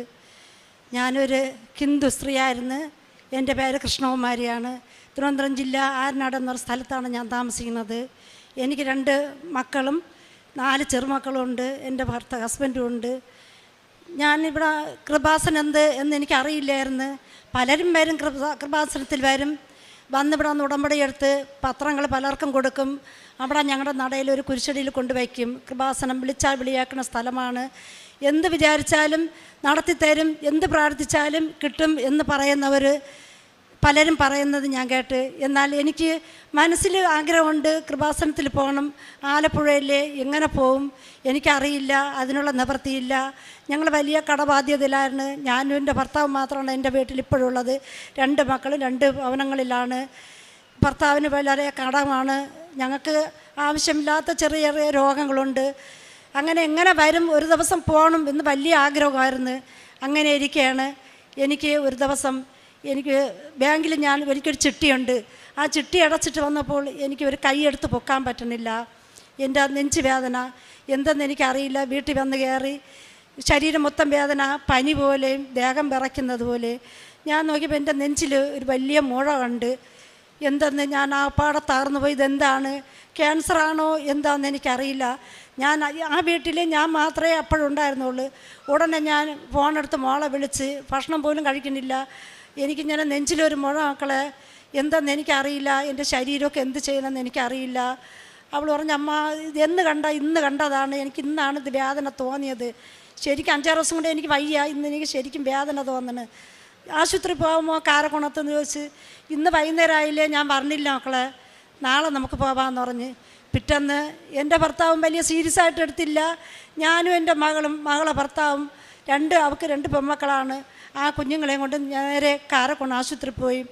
അവിടെ പോയി കണ്ണീരൊഴുകി ഞാൻ കണ്ണീരോടെയാണ് എൻ്റെ വീട്ടിൽ നിന്ന് ഞാൻ കരഞ്ഞുകൊണ്ട് ഇറങ്ങിപ്പോണ. എൻ്റെ കൃപാസന അമ്മയെ എനിക്കറിയില്ല, അവിടെ ഏത് പള്ളിയാണ്, കൃപാസനത്തെ എവിടെയാണെന്ന് എനിക്കറിയില്ല. എനിക്ക് ക്യാൻസർ ആവല്ലേ, എൻ്റെ ഒരു അവയവം നഷ്ടപ്പെട്ട എന്നെ അന്വേഷിക്കാൻ ആരുമില്ല, ഞാൻ തകർന്നു പോവും. അത് വരുന്ന ആ അസുഖമാണെങ്കിൽ ഞാൻ മരിക്കണതാണ് നല്ലത്. ഞാൻ ആരോടെ പോയി ഒതുങ്ങും, ആരെന്നെ അന്വേഷിച്ചെടുക്കും എന്നെനിക്കറിയില്ല. ആശുപത്രി പോയി ഡോക്ടർ എന്നെ വിളിച്ച് റൂമിൽ കയറ്റി, ഒരു നേഴ്സും കൂടെ വന്ന് അവർ നോക്കിയപ്പം ചോദിച്ച്, ഇതെപ്പോഴാണ് അമ്മയെ കണ്ടതെന്ന് ചോദിച്ചു. ഞാൻ പറഞ്ഞു, ഇന്നലെയാണ് ഞാൻ അത് ശ്രദ്ധിച്ചത്. ഇത് ഇന്നലെ അല്ലല്ലോ, ഇത് ശരിക്കും ദിവസമായ കേസാണല്ലോ, ഇന്നലെ കണ്ടതാണ്, ഞാൻ ഇന്നലെയാണ് ശ്രദ്ധിച്ചത്. ഇന്നലെ ബാങ്കിൽ പോവേണ്ട ആവശ്യമുണ്ടായിരുന്നു, പോയിട്ട് വന്നപ്പോൾ എനിക്ക് ശരീരം വേദന. അങ്ങനെ നോക്കി വലിയൊരു മുഴ കണ്ട് മാളെ വിളിച്ച് അങ്ങനെയാണ് ഇന്ന് വന്നത്. അയ്യോ അത് സ്കാനിങ് എടുക്കണമ്മ എന്ന് പറഞ്ഞ്. ആരുണ്ട്? മകളുണ്ട്, മകളെ ഭർത്താവുണ്ട്, 2 കുഞ്ഞുങ്ങളുണ്ട്. അവർ ഉടനെ വേറെ എന്തൊക്കെ അസുഖമുണ്ട്, എനിക്ക് തൈറോയ്ഡ്, 10 വർഷം കൊണ്ട് ഞാൻ തൈറോയ്ഡിന് ഗുളിക കഴിക്കണ്. ഞാൻ ഒന്നും അതിൽ ചെക്കപ്പ് ചെയ്തിട്ടില്ല. എനിക്ക് കാല് വേദന വന്ന് ഞാൻ ബ്ലഡ് ടെസ്റ്റ് ചെയ്ത് എനിക്ക് തൈറോയ്ഡ്. ഞാൻ സ്വന്തമായിട്ട് ഡോക്ടറെ കാണിച്ച് 10 വർഷം കൊണ്ട് 100 ഗുളിക കഴിച്ചുകൊണ്ടിരിക്കുന്നു. അതിന് സ്കാനിങ് എടുത്തിട്ടില്ല, ഒന്നും ചെയ്തിട്ടില്ല. ഇതെല്ലാം കൂടെ ആയപ്പോഴേ ഈ ഡോക്ടർ എന്നെ ശരിക്കും വഴക്ക് പറഞ്ഞ് അവർ ഉടനെ പറഞ്ഞ് സ്കാനിങ് എടുക്കണം, തൊണ്ടയ്ക്കും എടുക്കണം, നെഞ്ചിൽ സ്കാനിങ് എടുക്കണമെന്ന് പറഞ്ഞ് ഉടനെ എന്നെ റൂമിൽ കയറ്റി. ഞാൻ റൂമിൽ എന്നെ കൊണ്ടുവന്ന് ഡ്രസ്സ് മാറ്റിയപ്പോൾ എൻ്റെ നെഞ്ചിനകത്തെല്ലാം കൃപാസന മേരെ വിളിയായിരുന്നു. ഞാൻ പൊട്ടി കണ്ണീരൊഴുകി കരഞ്ഞപ്പോൾ അവിടെ നിൽക്കുന്ന കൊച്ചു പെമ്പിളർ നേഴ്സ് പറയണ്, അമ്മയെ പേടിക്കണ്ട, പലർക്കും ഇങ്ങനെ വന്ന് പല കേസായിട്ട് ഇങ്ങനെ വരും, അതിന്നെ അസുഖമായിരിക്കാൻ ചാൻസ് ഇല്ല, അതുകൊണ്ട് ഒരിക്കലും പ്രയാസപ്പെടണ്ട എന്ന് പറഞ്ഞ്. എൻ്റെ മകൻ്റെ പ്രായമുള്ള ആ മക്കൾ പറയും, ഡോക്ടർമാർ പറയുന്നത്, അമ്മ പേടിക്കണ്ട എന്ന് പറഞ്ഞ് വിളിച്ചെന്നെ കയറ്റി. അവർ സ്കാനിങ് എടുത്തതും എൻ്റെ കയ്യിൽ ജവമാല പിടിച്ചും കൊണ്ടുള്ള കണ്ണീരൊഴികളെ പ്രാർത്ഥനയായിരുന്നു. എനിക്ക് ക്യാൻസർ ആവല്ലേ, എൻ്റെ കൃപാസനമ്മയെ, എന്നെ അന്വേഷിക്കാൻ ആളില്ല, ഞാനും എൻ്റെ ഭർത്താവും കടക്കാറാണ്, എൻ്റെ വസ്തു ജപ്തി കിടക്കണ്, ഒരു നിവൃത്തിയില്ല, എൻ്റെ മകൾക്കും അങ്ങനെയുള്ള ഒരു ജോലിയില്ല, ഞങ്ങളെ അന്വേഷിച്ച് സഹായിക്കാൻ വേണ്ടിയിട്ട് ആരുമില്ല. ഈ ക്യാൻസർ എന്നുള്ള രോഗം എനിക്കായിരിക്കല്, എനിക്കത് വേറെ എന്തെങ്കിലുമായി എനിക്കത് മാറണേ എന്ന് പ്രാർത്ഥിച്ച് അവരെന്നെ വിളിച്ച് അവർ സ്കാനിങ് എടുത്ത് ആ റിസൾട്ട് കൊണ്ട് കാണിച്ചപ്പം ഞാൻ കണ്ട ഡോക്ടർ, സർജറി ഡോക്ടർ, അവർക്ക് അപ്പോഴും പോയി, അവർ ഉച്ചയ്ക്ക് ശേഷം ഇല്ലായിരുന്നു. വേറെ ഡോക്ടറെ കാണിച്ചപ്പോൾ അവർ പറഞ്ഞ് 3ാമത്തെ സ്റ്റേജായിപ്പോയി, അതുകൊണ്ട് ഇത് വളരെ ശ്രദ്ധിക്കണം, ക്യാൻസർ ആവാനാണ് ചാൻസ് എന്ന് ആ ഡോക്ടർ പറഞ്ഞ്. ആ നിമിഷം ഞാനും എൻ്റെ മകളും തകർന്നു പോയി. അപ്പോഴെൻ്റെ മകളും ഞാനും കൂടെ പുറത്ത് ഉറങ്ങിയെന്ന്. ഞാൻ വിളിക്കുന്ന എല്ലാം കൃപാസന മാതാവ്, എനിക്കറിയില്ല കൃപാസന എവിടെയെന്ന് പോലും എനിക്കറിയില്ല. ഞാൻ ജവമാലയും പിടിച്ചും കൊണ്ട് ഞാൻ കണ്ണീരൊഴുകി പിടിക്കുന്നു. 15 വർഷം കൊണ്ട് ഞാൻ ഒരു കുരിശടി കഴിവെടുക്കുകയും വിളക്ക് എത്തിക്കുകയും ലൈറ്റ് ഇടുകയും ചെയ്യുന്ന ഒരു വ്യക്തിയാണ് ഞാൻ. എന്നെ കൈവിടൽ കൃപാസനമ്മ മാതാവേ എന്നുള്ള വിട്ടുവിളിയാർന്ന്. ഞാൻ അവിടെ വന്ന് ഉടമ്പടി എടുത്തിരിക്കാൻ ഞാനും എൻ്റെ മകളും. പക്ഷേ എനിക്ക് ക്യാൻസർ ആയിരിക്കല്ലേ, എനിക്ക് വേറെ എന്തെങ്കിലും ആയിക്കോട്ടെ, എനിക്ക് ക്യാൻസർ എന്നുള്ള രോഗം വരില്ലേ എന്ന് പ്രാർത്ഥിച്ച് അവിടെ നിന്ന് അവർ ആ ഡോക്ടറെ കാണിച്ച് ഉടനെ മാളെ വിളിച്ചു പറഞ്ഞു, ബയോപ്സി ചെയ്യാൻ നിങ്ങളെ കൊണ്ട് പറ്റുമോ, പൈസ ഉണ്ടോയെന്ന് ചോദിച്ച്. മാൾ പറഞ്ഞു, അത് ഇപ്പം തന്നെ ചെയ്യണം, അതുകൂടെ ഞങ്ങൾക്ക് അറിയണം ഡോക്ടറെ എന്ന് പറഞ്ഞ്. ഉടനെ അത് കൊണ്ട് കയറിയപ്പോഴും ആ ഡോക്ടറിൻ്റെ നെഞ്ചിൽ സൃജി കൊണ്ട് വെച്ചപ്പോൾ എൻ്റെ നെഞ്ചിനകത്ത് കണ്ണീര് 2 സൈഡിലൂടെയും കണ്ണീരിൽ നിന്ന് രക്തം ഒഴുകണ്. അപ്പോഴാ ഡോക്ടർ പറയുന്നത്, പേടിക്കണ്ട, ഇത് പലർക്കും ഇങ്ങനെ വരുന്നതാണ്, അതെന്താണെന്ന് പേടിക്കണ്ട, ക്യാൻസർ ആവാൻ അങ്ങനെ ഒരു ഇതല്ല, അമ്മ ധൈര്യമായിട്ടിരിക്കുന്നതാണ് അവരും എനിക്ക് ധൈര്യം തരണത്. എന്നാലും ഞാൻ എൻ്റെ കയ്യിൽ ജവമാലയും പിടിച്ചും കൊണ്ട് ഒറ്റ വിളിയും വിളിച്ച് എൻ്റെ കണ്ണിൽ നിന്ന് രക്തം ചിന്തിക്കൊണ്ടിരുന്നു. അവർ കുത്തി ടെസ്റ്റ് ചെയ്ത് ഉടനെ അവർ പിറ്റേ വ്യാഴാഴ്ച, ഒരു വ്യാഴാഴ്ചയാണ് ഞങ്ങളവിടെ പോണത്, പിറ്റേ വ്യാഴാഴ്ച ആ റിസൾട്ട് കിട്ടുകയുള്ളൂ എന്നവർ പറഞ്ഞ് ഞങ്ങൾ വീട്ടിൽ വന്ന് ഞാൻ ആഹാരം കഴിക്കില്ല, കുളിക്കില്ല, നനയ്ക്കില്ല, ഭക്ഷണം കഴിക്കില്ല, വെള്ളം കുടിക്കില്ല, ഒരേ കിടപ്പായിരുന്നു. എൻ്റെ ശരീരത്തിൽ തീരെ അങ്ങ് ഞാൻ ഒരു രോഗിയായ അവസ്ഥയായി. പുറത്തിറങ്ങാൻ എനിക്കൊരു മടിയായിരുന്നു. ആരും എന്നെ ശ്രദ്ധിക്കുമെന്നുള്ള പേടിയിൽ ഞാൻ എൻ്റെ വീട് വിട്ടിറങ്ങിയില്ല. എൻ്റെ ഭർത്താവിനുടെയും മകളുടെയും പറഞ്ഞ്, മക്കളെ ഇത് ആരുടെയും പറയല്ലേ, എന്നെ ഒരു ക്യാൻസർ രോഗിയായിട്ട് ആരും കാണല്ലേ, ആരുടെയും ഈ സംഭവം പറയല്ലേ, ഇതെന്താണെന്ന് അറിയട്ടെ എന്ന് വിചാരിച്ച് വിളിച്ച് ആ ഒരാഴ്ച ഞാൻ ജവമാലയം ചൊല്ലി കൃപാസനമ്മ മാതാവിനോട് കണ്ണീരൊഴുകി പ്രാർത്ഥിച്ച് ഞാൻ അവിടെ വന്ന് ഞാൻ ഉടമ്പടി എടുത്തിരിക്കുക, ഞാൻ സാക്ഷ്യം പറഞ്ഞിരിക്കുക, എനിക്ക് അടുത്ത ആഴ്ചയിൽ ഇതറിയുമ്പോൾ ഇത് ക്യാൻസർ ആവില്ലേ എന്ന് ഞാൻ പ്രാർത്ഥിച്ച് 3-ൻ്റെ അന്ന് അവിടെ ഒന്ന് വിളിക്കണേ കൃഷ്ണകുമാരിക്ക് എന്താണ് ഈ ബയോസ് ചെയ്യുക, എന്താണ് അസുഖം വന്നതെന്ന് എൻ്റെ മകളെ വിളിച്ച് മകൾ പറയണം അമ്മയ്ക്ക് നെഞ്ചിലൊരു മുഴയായിരുന്നു. അപ്പോൾ അത് അങ്ങനെ ചോദിച്ചപ്പോൾ ഞാൻ എൻ്റെ മകളോട് ചോദിക്കുന്നത് എന്ത് മക്കളെ എനിക്ക് ക്യാൻസറാണ്, ഇല്ല അത് അവർ സംശയം ചോദിച്ചെന്നാണെന്ന് പറഞ്ഞ്. പിറ്റേ ആഴ്ച ആ റിസൾട്ടിന് ഞങ്ങൾ പോയപ്പോൾ ഡോക്ടർ ആ റിസൾട്ട് എന്നെ റൂമിൽ വിളിച്ച്, അന്ന് എൻ്റെ ഭർത്താവും കൂടെ വരെയാണ്, അവിടെ പോയി വിളിച്ച് അവർ ചോദിച്ച് അമ്മയ്ക്ക് എന്തായാലും ക്യാൻസർ അല്ല, ഇതൊരു ഇൻഫെക്ഷനിലാണ് വന്നത്, പേടിക്കാനില്ല അമ്മ, വൈറ്റമിൻ്റെ ഗുളിക കഴിച്ചാൽ മതി എന്ന് പറഞ്ഞ് അവിടെ ഇരുന്നു കൊണ്ട് എൻ്റെ ഭർത്താവും ഞാനും നെറ്റിയിൽ കുരിശ് വരച്ച് കൃപാസനമ്മയെ കോടാനക്കോടി നന്ദി, എൻ്റെ അമ്മ ചെയ്ത അത്ഭുതത്തിനും അടയാളത്തിനും എനിക്ക് കോടാനക്കോടി നന്ദി. ഞാൻ യെശയ്യാ പ്രവാചക അധ്യായത്തിൽ ഞാൻ 45-ാം അധ്യായം 2-ാം വചനത്തിൽ ഞാൻ വായിക്കും, എന്ന് നിരന്തരം എടുത്ത് എനിക്ക് മുൻപേ പോയി മലകൾ നിരപ്പാക്കുകയും പിച്ചലാൽ തകർക്ക ഇരുമ്പോഴിലൊടുക്കുകയും ചെയ്യുന്ന വചനത്തിൽ കൂടെ ഞാൻ ആ വചനം പ്രാബല്യത്തിലെടുത്ത് ഞാൻ എന്നും പ്രാർത്ഥിക്കുമായിരുന്നു. എൻ്റെ വസ്തു അതെനിക്കൊരു നിയോഗമായിരുന്നു, എൻ്റെ ഈ രോഗം മാറിക്കിട്ടിയേന്. എൻ്റെ കൃപാസനമ്മയ്ക്ക് ഞാൻ വന്ന് 2025 ജനുവരി മാസം 11-ാം തീയതി വന്ന് ഞാൻ ഫസ്റ്റ് ഉടമ്പടി എടുക്കണ്. ഞാനും എൻ്റെ മകളും കുഞ്ഞുങ്ങളും വന്ന് അവൾ ഞാനോട്ടൊന്ന് ഉടമ്പടി എടുക്കണ്. ആ ഉടമ്പടി നിയോഗത്തിൽ ഞാൻ 6 നിയോഗങ്ങൾ വയ്ക്കുന്നു. ഒന്ന്, എൻ്റെ വസ്തു 10 വർഷക്കാലമാണ് ഞങ്ങൾ ലോൺ എടുത്തിട്ട് 8 ലക്ഷം എടുത്തോളൂ, 1.5 ലക്ഷം രൂപ അടച്ച് ഞങ്ങൾക്ക് അടയ്ക്കാൻ പിന്നെ നിവർത്തിയില്ല, ആ വസ്തു വിഴുന്നു പോയി.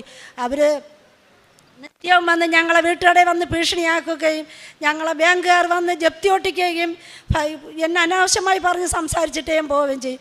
വീട്ടിൽ ഞാൻ തൊഴിലുറപ്പിന് പോകാത്ത സമയം കഥ പടച്ചിട്ടിരിക്കണം, ഞാൻ എൻ്റെ കഴുത്തിലൊരു നൂല് മാല കിടക്കും. ബാങ്കുകാർ തന്നെ നോക്കിയിട്ട് ഈ മാല ഞാൻ എൻ്റെ സ്ലാപ്പിൻ്റെ അടിയിൽ എറിഞ്ഞിട്ടാണ് ഞാൻ ഓടുന്നത്. എന്തെന്ന് ചോദിച്ചുമ്പോൾ അവർ പറയും നിങ്ങളിവിടെ നിറങ്ങേണ്ടി വരും, നിങ്ങളെ വസ്തു ഞങ്ങൾ ലേലത്തിൽ കൊടുക്കുകയാണ്, ആ ഞങ്ങളത് ലേല നോട്ടീസ് ഒട്ടിക്കുകയാണ്, എത്രയും പെട്ടെന്ന് നിങ്ങൾ വസ്തു ക്ലോസ് ആക്കണം. ഞങ്ങൾക്കൊരു ചിട്ടിയുണ്ട്, ഈ വസ്തു വീഴുന്നപ്പം ഞങ്ങൾ KSFിൽ ഒരു ചിട്ടി കെട്ടി, ആ ചിട്ടി കെട്ടി 6 മാസമാകുമ്പോൾ 15 ലക്ഷം രൂപയ്ക്ക് ആ ചിട്ടി ഞങ്ങൾക്ക് എൻ്റെ പേരിനാണ് കെട്ടിയത്. ആ ചിട്ടി 15 ലക്ഷം രൂപ ഞങ്ങൾക്ക് ചിട്ടി വീണ്. എന്നാൽ വീഴുന്നെങ്കിലും ആ ചിട്ടി ഞങ്ങൾക്ക് തിരിച്ച് വാങ്ങിക്കാൻ ഒരു നിവൃത്തിയില്ല, അതിനുള്ള പൊറുപ്പ് കൊടുക്കണം, സഹായിക്കാൻ ആരുമില്ല. മകൻ ഒരു വിവാഹം കഴിഞ്ഞ മകൻ്റെ ഭാര്യ എനിക്ക് വസ്തു തന്നിട്ട് അവൾക്ക് മനസ്സോടെ അവൾ തന്നില്ല. ഈ വസ്തുവും പോവും ആ വസ്തുവും പോവും എന്നുള്ള ഇതിൽ അവർക്ക് മനസ്സില്ല, അവളും തന്നില്ല. തിരിച്ചങ്ങനെ ഞാനും എൻ്റെ ഭർത്താവ് ഒറ്റപ്പെട്ട ഒരു ജീവിതമായി എൻ്റെ വീട്ടിൽ. ബാങ്കുകാർ വന്ന് ഓരോ ദിവസം ഞങ്ങളെ ഈ രോഗത്തിൽ ഞങ്ങൾ ഓരോരോ ചെക്കപ്പ് ചെയ്തുകൊണ്ടിരിക്കുന്നത്.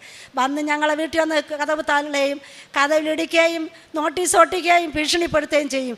ഞങ്ങൾ ഈ പള്ളിക്കാർക്ക് വിൽക്കും വസ്തു, ലേലം ഒട്ടിക്കും, നിങ്ങൾ ഇന്ന് ഇറങ്ങിയേ പറ്റൂ, നിങ്ങളെന്തുകൊണ്ട് നിങ്ങളെ റോഡും കരയിലെ വസ്തു എന്ത് 5 സെൻറ്റ്, പക്ഷേ ഞങ്ങളെ വസ്തു ആരും എടുക്കണില്ല.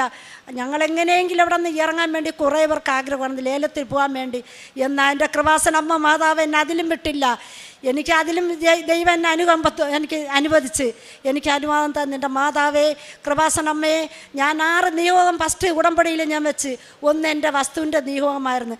അടുത്ത ഉടമ്പടിയിൽ വരുമ്പോൾ എൻ്റെ വസ്തു എനിക്ക് ലേലത്തിൽ നിന്ന് ഒഴിവാക്കി എനിക്ക് തന്നേ പറ്റൂ. എൻ്റെ ഈ ചിട്ടിയിൽ നിന്നും പൈസ എടുത്ത് എനിക്ക് മറിക്കേണ്ട വഴി എനിക്ക് വാതിൽ തുറന്നേനും കൃപാസനമ്മയെ എന്ന് വിളിച്ച്. അങ്ങനെ ഒരിക്കൽ ഞാനും എൻ്റെ ഭർത്താവും കൂടെ ആ ബാങ്കുകാരുടെ അടുത്ത് പോയി. എൻ്റെ കയ്യിൽ ഉടമ്പടി ഉപ്പ് ഉണ്ടായിരുന്നു, ഉടമ്പടി തൈലം ഉണ്ടായിരുന്നു. ആ സെക്രട്ടറി ഒരു കാരണവശാലും ഒതുങ്ങണില്ല, 17 ലക്ഷം രൂപയ്ക്ക് ആ സ്ത്രീക്ക് വേണം എന്ന് ആ പ്രസിഡൻറ്റ് എൻ്റെ കരച്ചിലുണ്ട്. അവരങ്ങനെ ഞാൻ ഈ അവസ്ഥകളെല്ലാം പറഞ്ഞപ്പോൾ അങ്ങേർക്ക് ചെറിയൊരു മനസ്സുണ്ട്. ഞാൻ എൻ്റെ കയ്യിൽ നിന്ന് ഉടമ്പടി ഉപ്പ് അങ്ങേരറിയാതെ ഒരു നുള്ളെടുത്ത് ആ കസേരയുടെ അടിയിൽ തൂറ്റിയിട്ട് ഞങ്ങൾ പറഞ്ഞ് 12 ലക്ഷം രൂപ ഇല്ല, 12 ലക്ഷം രൂപയ്ക്കാണെങ്കിൽ നിങ്ങൾ ഒതുക്കിയെടുക്കാം. എന്നാൽ ഞങ്ങൾ ഒരു വഴിയും കണ്ടില്ല, ഇതെങ്ങനെ മറിക്കും എന്ന് ഞങ്ങൾക്കറിയില്ല. ചിട്ടി ഞങ്ങൾക്ക് ബാങ്കിൽ വിഴുന്ന് കിടക്കുകയാണ്, പക്ഷേ ഇതിന് പൊറുപ്പ് കൊടുക്കാൻ ഒരു നിവർത്തിയില്ല. അങ്ങേര് പറഞ്ഞില്ല 12 ഒതുങ്ങില്ല എന്ന് പറഞ്ഞു. അവിടെ നിന്ന് കരഞ്ഞുകൊണ്ട് ഉപ്പും തൂറ്റിയിട്ട് പ്രതീക്ഷ ഉറപ്പുണ്ട് എൻ്റെ കൃപാസനം എന്നെ കൈവിടില്ല എന്ന്. ഞാൻ വീട്ടിൽ വന്ന് 3-ൻ്റെ അന്ന് അവർ വിളിക്കണ്, നിങ്ങൾ ബാങ്ക് വരെ വരണമെന്ന് പറഞ്ഞു. ജോണേ, എൻ്റെ ഭർത്താവിൻ്റെ പേര് ജോൺ എന്നാണ്. ജോണേ ബാങ്ക് വരെ ഒന്ന് വരണമെന്ന് പറഞ്ഞ് ഞങ്ങൾ രണ്ടുപേരും വീണ്ടും പോയപ്പോൾ എന്തെങ്കിലും നിങ്ങൾക്ക് 14 ലക്ഷം ഇല്ല, ഞങ്ങൾക്ക് പറ്റില്ല, 12 അതും ഞങ്ങൾ ഇതുവരെയും പൈസ കണ്ടില്ല എന്ന് പറഞ്ഞ്.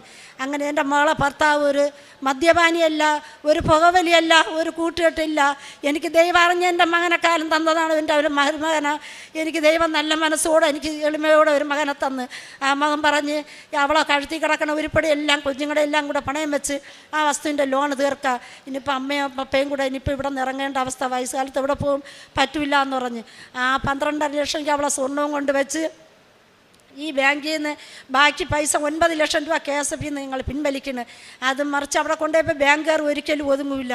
അങ്ങേര് പറയണ ഞങ്ങൾ ഒരാഴ്ച കഴിയട്ട് ഞങ്ങളിതിലൊരു കമ്മിറ്റി കൂടിയിട്ട് തീരുമാനിക്കാമെന്ന് പറഞ്ഞു. അപ്പോഴെൻ്റെ മകൾ പറഞ്ഞു അതെങ്ങനെ പറ്റും, ഞാൻ എൻ്റെ അമ്മയും പപ്പയ്ക്കും സംസാരിക്കാൻ അറിഞ്ഞുകൂടാത്തതുകൊണ്ടാണോ നിങ്ങൾ ഞങ്ങളെ ചതിക്കുന്നത്. എൻ്റെ കെട്ടുതാലി വെച്ചാണ് ഞാൻ ഈ കാശ് മറിച്ച് എൻ്റെ അമ്മയും പപ്പയും വിചാരിച്ച് കൊണ്ടുവന്നത്. ഞങ്ങളെങ്ങനെ പൊറുപ്പിൽ നിങ്ങൾക്ക് ഈ 12 ലക്ഷം രൂപ അക്കൗണ്ടിൽ ഇട്ട് തരും, പക്ഷെ ഞങ്ങൾക്ക് ഇതിൽ പൊറുപ്പ് വേണമെന്ന് പറഞ്ഞ് എവളെ സംസാരം കണ്ട് ആ പ്രസിഡന്റ് ഈ ഉടമ്പടി ഉപ്പിൻ്റെ ശക്തിയിൽ എന്തോ അങ്ങേരെ മനസ്സലിവ് തോന്നി. അങ്ങേര് പറഞ്ഞു നിങ്ങളൊരു അപേക്ഷ എഴുതി വെച്ചിട്ട് പോയി എന്ന് പറഞ്ഞ് അവളൊരു അപേക്ഷ എഴുതി 12 ലക്ഷം രൂപ ഞങ്ങളിത് അടച്ചിരിക്കുകയാണ് എന്ന് പറഞ്ഞ് അപേക്ഷ എഴുതി. അത് കഴിഞ്ഞ് ഒരാഴ്ച ആയപ്പോൾ അവിടെ നിന്ന് വിളിക്കണം നിങ്ങളെ ലോൺ ക്ലോസ് ആണെന്ന് പറഞ്ഞ് ആ ക്ലോസാക്കി തന്ന എൻ്റെ കൃപാസനമ്മയ്ക്ക്, എൻ്റെ അമ്മേരെ പൊന്നോമന പുത്രനായ എൻ്റെ ഈശോയ്ക്കും കോടാനക്കോടി നന്ദിയാണ്. നിങ്ങൾ ചിട്ടി വീഴുന്നേ, ഇപ്പം ആ ചിട്ടി ഞങ്ങൾക്ക് അടയ്ക്കാന്ന്. ചിട്ടി വീഴാൻ കാരണം എൻ്റെ കൃപാസനമ്മയുടെ മാതാവിൻ്റെ വിളിയാണ്, എൻ്റെ മാതാവിൻ്റെ. ഞങ്ങളെ നടയിലും ഒരു കുരിശടിയുണ്ട്. ഞാൻ എപ്പോഴും മാതാവിന് അടുത്ത് ജീവിക്കുന്നവളാണ്. ഞാൻ ഹിന്ദുവായിരുന്ന സ്ത്രീ, ഞാൻ ഒരു ക്രിസ്ത്യാനി ആയവളാണ്. ഇന്ന് എൻ്റെ മാതാവിനെ കവിഞ്ഞ് എനിക്കൊന്നുമില്ല. ഞാനിത് 4ാമത്തെ ഉടമ്പടിയാണ്. ഞാൻ 4 വ്യക്തികളെ കൊണ്ടുവന്ന് ഞങ്ങളെ ചെലവിൻ്റെ പുറത്ത് കൊണ്ടുവന്ന് ഞാൻ ഇവിടെ കൊണ്ടുവന്ന് ഉടമ്പടി എടുത്തിട്ടുണ്ട്. 4 പേരെ കൊണ്ടുവന്ന് ഉടമ്പടി എടുത്തിട്ടുണ്ട്. എൻ്റെ മകളിതാ 2ാമത്തെ പ്രാവശ്യമാണ്, ഞാൻ 4ാമത്തെ പ്രാവശ്യമാണ്. ഞാൻ പത്രങ്ങൾ കൊണ്ടുവന്ന് മറ്റുള്ള പലരും കൊണ്ടുവന്ന് കുരിശടി ഇടും പോലെ ഞാൻ കൊണ്ടങ്ങനെ ഇടില്ല. ഞാൻ ആശുപത്രികളിൽ റോഡുകളിൽ ഇറങ്ങി ഞാനും എൻ്റെ ഭർത്താവും കൂടെ വണ്ടിയിൽ പോയി ഞങ്ങൾ പലർക്കും എനിക്ക് കിട്ടിയ അനുഭവങ്ങൾ പറഞ്ഞ് ഞങ്ങൾ വിതരണങ്ങൾ ചെയ്യും. പൊതിച്ചോറ് ആര് വന്ന് ചോദിച്ചാൽ എനിക്ക് എന്ത് തിരക്ക് കാര്യമായിരുന്നാലും എന്ത് ബുദ്ധിമുട്ട് ദാരിദ്ര്യത്തിലായിരുന്നാലും ഞാൻ പൊതിച്ചോറ് മുടക്കം വരുത്തില്ല. ആര് വന്ന് ചോദിച്ചാലും ഒരു പൊതിയാണ് ചോദിക്കണമെങ്കിൽ ഞാൻ അതിൽ കവിഞ്ഞു എന്നെക്കൊണ്ട് പറ്റുന്ന പൊതി ഞാൻ കൊടുക്കും. എന്നെക്കൊണ്ട് ആരെ കൊണ്ട് പറ്റുന്ന സഹായമെന്ന് ആര് ചോദിച്ചാൽ എൻ്റെ വീട്ടിലുള്ള സാധനം ഞാൻ മുടക്കം വരാതെ കൊടുക്കും. കുർബാന എൻ്റെ തൊട്ട് മുറ്റത്താണ് എനിക്ക് പള്ളി. ഞാൻ കുർബാനയ്ക്ക് പോകാൻ പറ്റുന്ന ദിവസങ്ങളെല്ലാം കുർബാനയ്ക്ക് പോകും.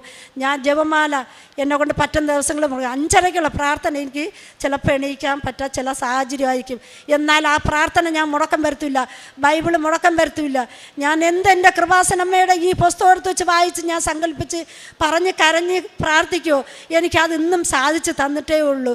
ഈ നിമിഷം വരെയും എനിക്ക് ഇനിയും നിങ്ങളെല്ലാവരും കൃപാസനമേ കൈവിടാത്തവണ്ണം പ്രാർത്ഥിച്ച് നിങ്ങളെല്ലാവരും ഉടമ്പടി എടുക്കണവർ അതിൻ്റേതായ ഭക്തിയിൽ അതിൻ്റേതായ വിശ്വാസത്തിൽ പ്രാർത്ഥിച്ച് നിങ്ങൾ നന്മ കൊണ്ട് ജീവിക്കണേ എന്ന് ഞാൻ പ്രാർത്ഥിക്കുന്നു. ഇതെനിക്ക് ഈ സാക്ഷ്യം ഇവിടെ പറയാൻ തന്ന കൃപയ്ക്കും എൻ്റെ വാക്കിനുമെല്ലാം എൻ്റെ കൃപാസന അമ്മയ്ക്കും എൻ്റെ തിരുകുമാരനും കോടാനുകൂടി നന്ദി പറഞ്ഞ് എൻ്റെ വാക്കുകൾ നിർത്തുന്നു. നിങ്ങളുടെ ദൈവമായ കർത്താവിൽ സന്തോഷിക്കുവിൻ.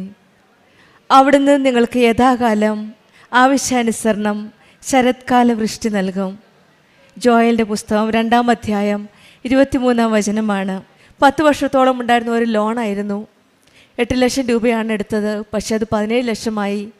ഹസ്ബൻഡിന് രോഗമായി. ലോൺ അടയ്ക്കാനായിട്ട് സാധിക്കാത്ത അവസ്ഥയിൽ അത് 17 ലക്ഷമായി. കയ്യിലൊന്നുമില്ല. ജപ്തി നോട്ടീസ് വന്ന് വീടിൻ്റെ വാതിൽക്കൽ ഒട്ടിച്ചു. ഒരു പ്രതീക്ഷയുമില്ല, ഒരു വാതിലില്ല പോകാനായിട്ട്. ആ സമയത്താണ് അവിടെയും ഈശോയും അമ്മയും ഇവിടെ കരം പിടിച്ച് നയിക്കുന്നതായിട്ട് നാം കാണുന്നത്.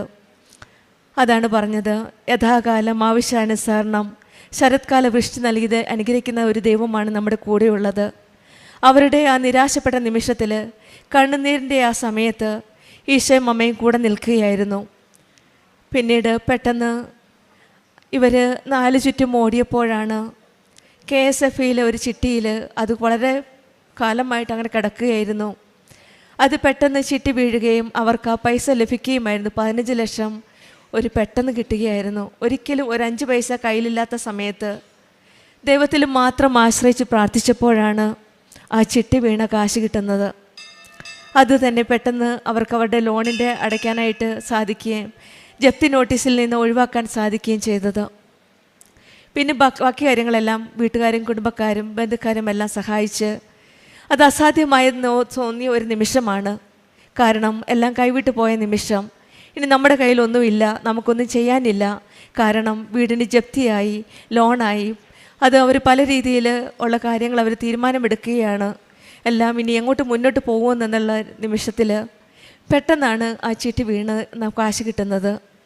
ഇതാണ് നമ്മുടെ ഉടമ്പടി ജീവിതത്തിലെ മക്കളുടെ കാര്യം. സമയചുരുക്കത്തിൻ്റെ അമ്മയോടാണ് നമ്മൾ പ്രാർത്ഥിക്കുന്നത്. 10 വർഷം കിടന്ന ലോണാണ്, കിട്ടാത്ത പൈസയാണ്. ആ ജപ്തിക്കാർ നോട്ടീസ് അടിച്ചതിന് ശേഷമാണ് എത്ര പെട്ടെന്നാണ് ഈശോയും അമ്മയും ഇവരുടെ കാര്യത്തിൽ ഇടപെട്ടത്. ഇതാണ് പറയുന്നത്, ഭയപ്പെടേണ്ട ആവശ്യമില്ല, ഞാൻ നിൻ്റെ കൂടെയുണ്ടെന്ന്.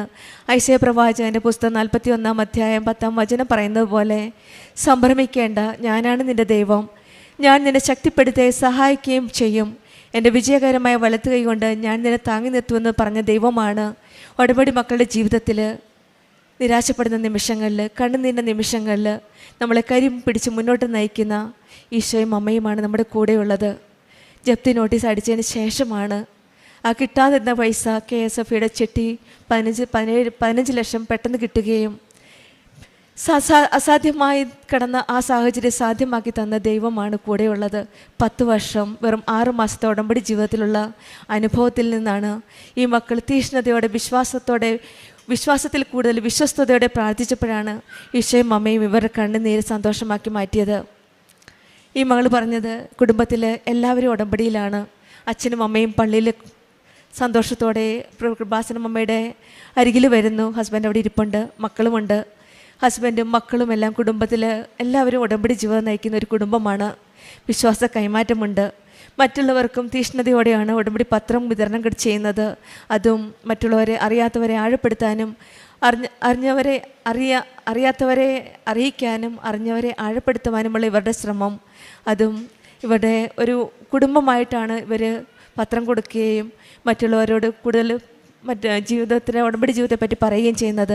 4 പ്രാവശ്യം പുതുക്കിയ ഒരു ഉടമ്പടി ജീവിതമാണ്. 4 പ്രാവശ്യം മറ്റുള്ളവരെയും കൂടെ ഈ ആലയത്തിൽ പരിശുദ്ധമ്മയുടെ സന്നിധിയിലേക്ക് കൊണ്ടുവരാനുള്ള ആ തീഷ്ണതയാണ് നമുക്കും വേണ്ടത്. നമ്മുടെ ജീവിതത്തിലും കണ്ണുനീരിൽ നിന്ന് സന്തോഷത്തിലേക്ക് കൊണ്ടുപോകുന്ന ഒരു ദൈവം നമ്മുടെ കൂടെയുണ്ടെന്ന് നമുക്ക് വിശ്വസിക്കാം. വരണ്ട ഹൃദയത്തിൽ കാത്തിരിക്കാനുള്ള ക്ഷമയും വിശ്വാസവും തരണമേ എന്ന് നമുക്കും പ്രാർത്ഥിക്കാം. പരിശുദ്ധ അമ്മ കൃപയുടെ സ്രോതസ്സാണ്. ആ അനുഗ്രഹത്തിലേക്ക് കൈപിടിച്ച് കൊണ്ടുപോകുന്നത് നമ്മുടെ അമ്മയാണ്. അമ്മയുടെ ഇടപെടലിലൂടെ ദൈവം നമുക്ക് ആവശ്യമായതെല്ലാം നമ്മളെ അനുഗ്രഹിച്ചു തരുന്നു. അമ്മയുടെ മധ്യസ്ഥം വഴിയിലൂടെ ലഭിക്കുന്ന അനുഗ്രഹങ്ങൾ നമ്മുടെ ആത്മീയ വളർച്ചയ്ക്കും നന്മയ്ക്കും സഹായിക്കട്ടെ എന്ന് പ്രാർത്ഥിച്ചുകൊണ്ടും കൃഷ്ണകുമാരിക്കും കുടുംബത്തിനും ലഭിച്ച എല്ലാ അനുഗ്രഹങ്ങൾക്കും നമുക്ക് കരങ്ങളടിച്ച് ദൈവത്തെ